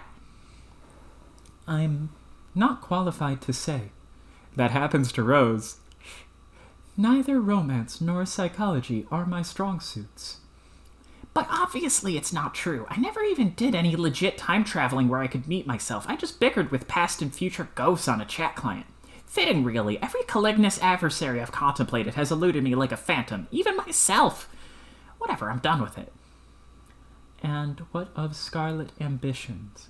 Fare any better in that quadrant? No, I'm not airing that shit out here. Maybe privately. It's private. Let's change the subject. What were you originally going to ask me? Oh, fine. Here's this silly question for you. I was wondering, given your vantage of hindsight, if you'd had cause to observe at any point in time magic. Ah. Like, real magic. I guess what I'm asking is magic a real thing? Wow, you're right. That's kind of the dumbest fucking question I've ever heard. I know. It's just that I have a good reason to believe magic is real. Our ancient predecessors discovered how to use it, but then they may have surpassed us in skill by a great deal. You put way too much stock in that ratty old guide. But anyway, no, we never use magic. I mean, let me try to put into perspective how ridiculous the whole notion is anyway. We can alchemize practically anything with the right materials and grist. We can and did make super powerful weapons and items that can do practically anything. What additional advantage could magic offer? All this shit is practically magic anyway, but more like goofy sciencey magic, you know? Sure. But everything here is kind of magic in a way, isn't it? Fortune-telling dream clouds and golden moons and shit. If you look around, there's magic everywhere in this bitch. It's all around us. Motherfucking miracles, right? What do you need magic for anyway? I'm running out of ideas. I need to figure out a way to stoke this volcano, in case you and the others are successful in recovering the Queen's ring. You'll figure it out. You won't need magic, trust me. Just be patient. The answer will come to you somehow. I guess you would know. Yeah, really, there's nothing to worry about. At least as far as the details of the adventure go. We were all pretty awesome at this game. Really awesome, in fact, until a little while ago, when it turned out we weren't actually all that awesome. Turns out we were pretty fucking unawesome all along. Still baffled by what would conceivably cause such a crisis in awesomeness post-victory. Well, for starters, have you scrolled up to the top of the timelines yet? No. Check that out. Maybe read a few recent memos, but other than that, it's not for you to concern yourself with. Just deal with getting through the quest. I'll catch up with you about it when you catch up with me in the timeline, which just happens to be right now. Say hi to me for myself. Okay, I probably won't do that, but alright, haha. What the hell are you doing over there anyway? You mean future me? Yeah, you're messing around with your chainsaw while Tavros is sleeping on the floor. Oh, God. Fuck! What are you doing? What? What did I do? Future carcinogeneticist 600 hours from now responded to the memo. FCG2. Okay, everything's fine, I guess. What happened? I passed out for about an hour. Fucking embarrassing. You were out of your goddamn mind, you know? Shit hive maggots, you mean? Yeah, in a good way, though. Okay, I'm shutting this memo down for my past self, since he's currently lying unconscious on the floor an hour ago. See you in the future now. Till then. FCG2 banned CGA from responding to memo. FCG2 banned FCG from responding to memo. FCG2 closed memo. Kanaya, scroll up. Oh. Terezi, fly up.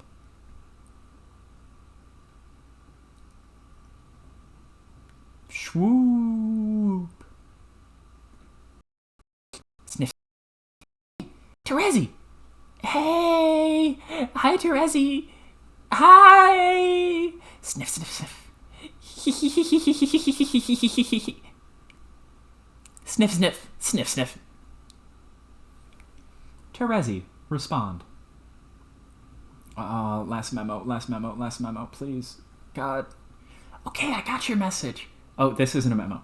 Thanks for not hassling about me about it in one of the memos to get my attention. I appreciate that. Unless you did, but it was in a future memo I haven't written yet, in which case have a big time fuck you about that in advance. No, I didn't bug you about it in your stupid memos. They are annoying, and I'm tired of getting banned for no reason. Posting in them at all is the reason. You're not supposed to reply memos, period. That's the reason. Maybe I will start my own bulletin board, and everyone will be allowed to reply anytime they want, except for guys with nubby horns. Oh no, they will not be able to reply at all. Grumpy Carcats will be expressly forbidden from Rainbow Rumpus Party Town. Sounds lame. By the way, that will be the name of the board, in case it wasn't clear. Yeah, I got that. This is an empty threat, because if you made a board at any point in the timeline, I would be able to see it right here and read the whole thing already. Wait. Oh god, you actually did. Yes. Future Terezi looking pretty cool right about now. Look, I don't care about the Fruity Rumpus Asshole Factory.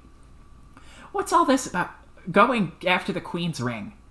Well, the thing about all that, the thing that is all about it is, we have to go after the Queen's ring. It is a new mission. But we're still in the middle of trying to pull off Regicirc with Jack. Why don't we take it one mission at a time? Yeah, about that. The whole point is to destroy the ring so Jack doesn't get it. Why would we want to do that? Jack's an ally. Also, the mission sort of involves exiling Jack, too. This is bullshit. We're not exiling Jack. He's cool. He is not that cool. Yes, he is. He's total badass with a fuck ton of blades and shit. And he's helping us out. Okay, I think it's pretty cute that you sort of look up to him like that. But seriously, I do not get a good feeling from him. He kind of stinks. Let me act shocked like I didn't see that coming. Oh, fuck, I forgot my horns. I always forget them. Oh, no. He's bad, actually. He smells really clean and shiny and dark, dark, dark, like an oil slick. And there is a tiny hint of licorice there, too. A tiny hint of licorice? His Scotty dogs. It's more like the way he moves. I smell his smooth motions and the way he squints his eyes and gives me this really nervous feeling. What a surprise! You are dragging your shit-stained nose into this. What an outstanding character witness. Objection, your tyranny. The bottom line is I am not going to exile Jack.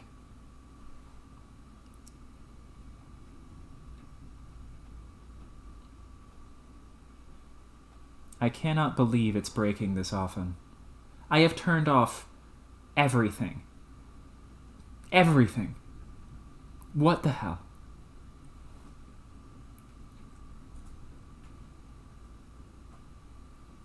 Objection, your tyranny. Ha ha ha. The bottom line is I'm not going to exile Jack just because you believe you can smell malice off an interpretive dance. Karkat, he's a jerk. He has stabbed you on more than one occasion. Some of those stabbings were accidental. Yeah.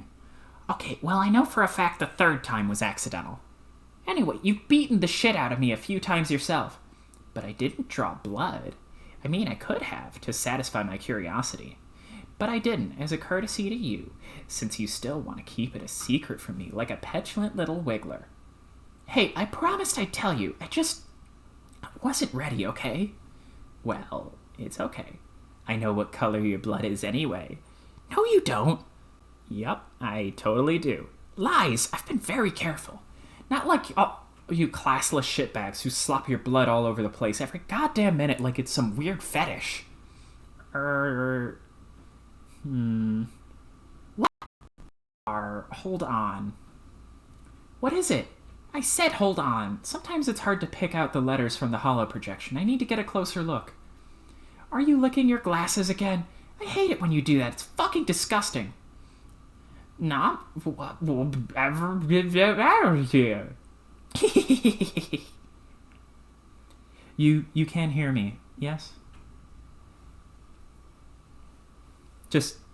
I'm just trying to power through, but I forgot to ask. Okay, cool.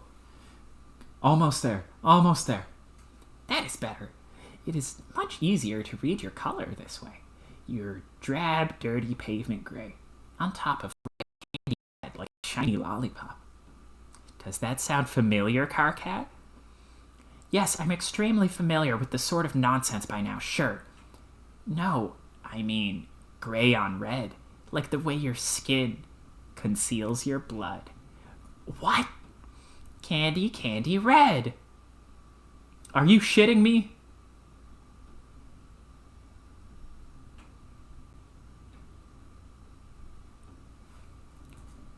It's getting even closer together now. Oh, come on. Come on, please hold together, please.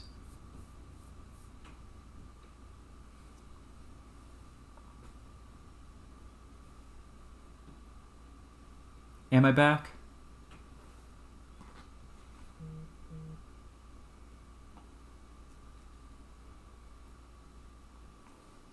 Okay. Candy red, like your planet. You have a strong cherry cough syrup in your veins. It is completely delicious. Oh, you. Did Jack tell you? No, he doesn't talk much. I figured it out myself. How? I got a closer look. Remember? No. Pfft, you are playing so dumb. You know exactly what I'm talking about. I cleaned up my wound and changed my shirt before I even met you. I've been extremely careful, so you're gonna have to fill me in. It was when I got close enough to smell it under your skin. Please, Karkat, do not pretend that you forgot about our little moment. Whoa, you mean during... Fuck, okay, shh. Let's not talk about this, not here. This isn't a memo. It's a private correspondence between us, remember? I know, but damn it. Writing all these memos has made me paranoid. It just doesn't feel secure chatting about it over the client. I don't know. We can talk about it in person. How in person do you mean? Uh-oh, look at my eyebrows getting carried away here. Karkat, help. They are out of control. Those are eyebrows? I thought they were horns. They are horns too. They are whatever I want them to be. Huh? Don't change the subject by being cute. Well, apparently I just can't fucking help myself, can I? Nope. How can you even smell so damn well, anyway? You give me a hard time about being coy about shit, but when it comes to your crazy senses, you're so vague, it's like trying to decipher the daily horoscope riddle, or the riddles for all 48 signs combined. You are a relentless subject changer. Fine, it's okay if you don't want to talk about it. God, you are so shy for an angry guy who wants to be a big shot leader. It's ridiculous. Look, we'll talk, I promise. Why don't you just say some stuff about yourself for a change and cut me some slack? Okay. I'm sure I mentioned after you met my sprite. I learned from her through my dreams, before she hatched. Yeah, but it's still so vague. That's the whole point. How about a straight answer? Okay, I'll try. When I went blind, that's when I first woke up. And my Lucis helped me wake up. Sort of. You mean on Prospect's moon? Yes, but except for a very brief moment, I was blind in my dreams too. The dream self-image I project can't see, because I guess deep down I don't really want to. Why is that? Is it out of spite to Vriska? I'd probably be cool with it out of spite than anything. No, not that there wasn't some satisfaction with being okay with it. Grateful about it even, and making sure she knew that, but that's not it. The day it happened was the first time I ever heard from my Lucis. She woke me up and ever since has been teaching me a different way to see. A different way to perceive everything, I guess, not just in a sensory way. Okay, so why did you never tell me any of this? You wouldn't have got it. Even now you still don't really. You have not seen Skya yet. How am I supposed to wake up? I don't know. Something different does it for everybody. How many of us are awake now? How much of the future did you see before we started? In the clouds, like Kanaya. Also, how did you go blind anyway? What did she do to you? I don't know why you're so cagey about that. I still don't see how she could blind you without being anywhere near you. Obviously she can't control you, so what gives? Karkat, shut up. God, how about if I tell you all about that stuff next time we are in person? I will tell you when you wake up. Until then, I will keep tabs on you in your tower while you sleep like a little honey-pajamaed pupa nestled in his cocoon. Wait, let me guess. Do I look adorable? Actually, you look kind of like a big pile of smelly barf. Wow, what the fuck? Of course you do, dumbass. Oh, then, good, I guess. Okay, I've gotta fly. Don't worry about the ring mission. You can stay busy with Regiserve. I will organize the new mission myself. Later. Wait, Terezi, please don't tell them about my blood. I want to tell them. I will tell them. Later. Once they respect me as a leader. Okay. I will keep that secret if you keep this one I tell you. Which is that, between you and me, Karkat, I think they already do. Bye. Bye. Gallus Calibrator ceased trolling Carcinogeneticist. Carcinogeneticist ceased trolling Gallus Calibrator. Carcinogeneticist began trolling Gallus Calibrator. Carcinogeneticist ceased trolling Gallus Calibrator. Sound Baj. Terezi, ascend. Kid, where'd you go? I was gonna show you my stabs. Seer, are those wings? Time to fly up away to Skya, you fucking piece of garbage. Okay. Bye, Terezi, bye. Terezi, bye. Pose. Sound page. Make her pay.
Slap.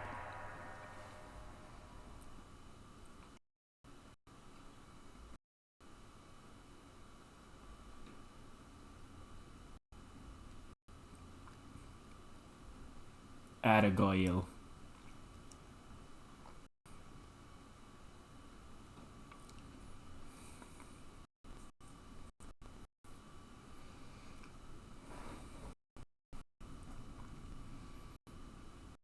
I'm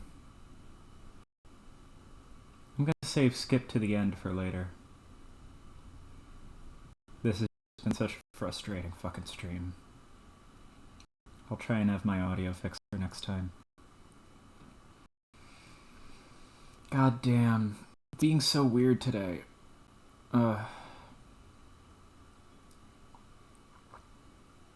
have dropped 18,355 frames and counting. Alright. Thanks for showing up. Love you. See you in a moment. Merry Christmas. Fucking... Ugh.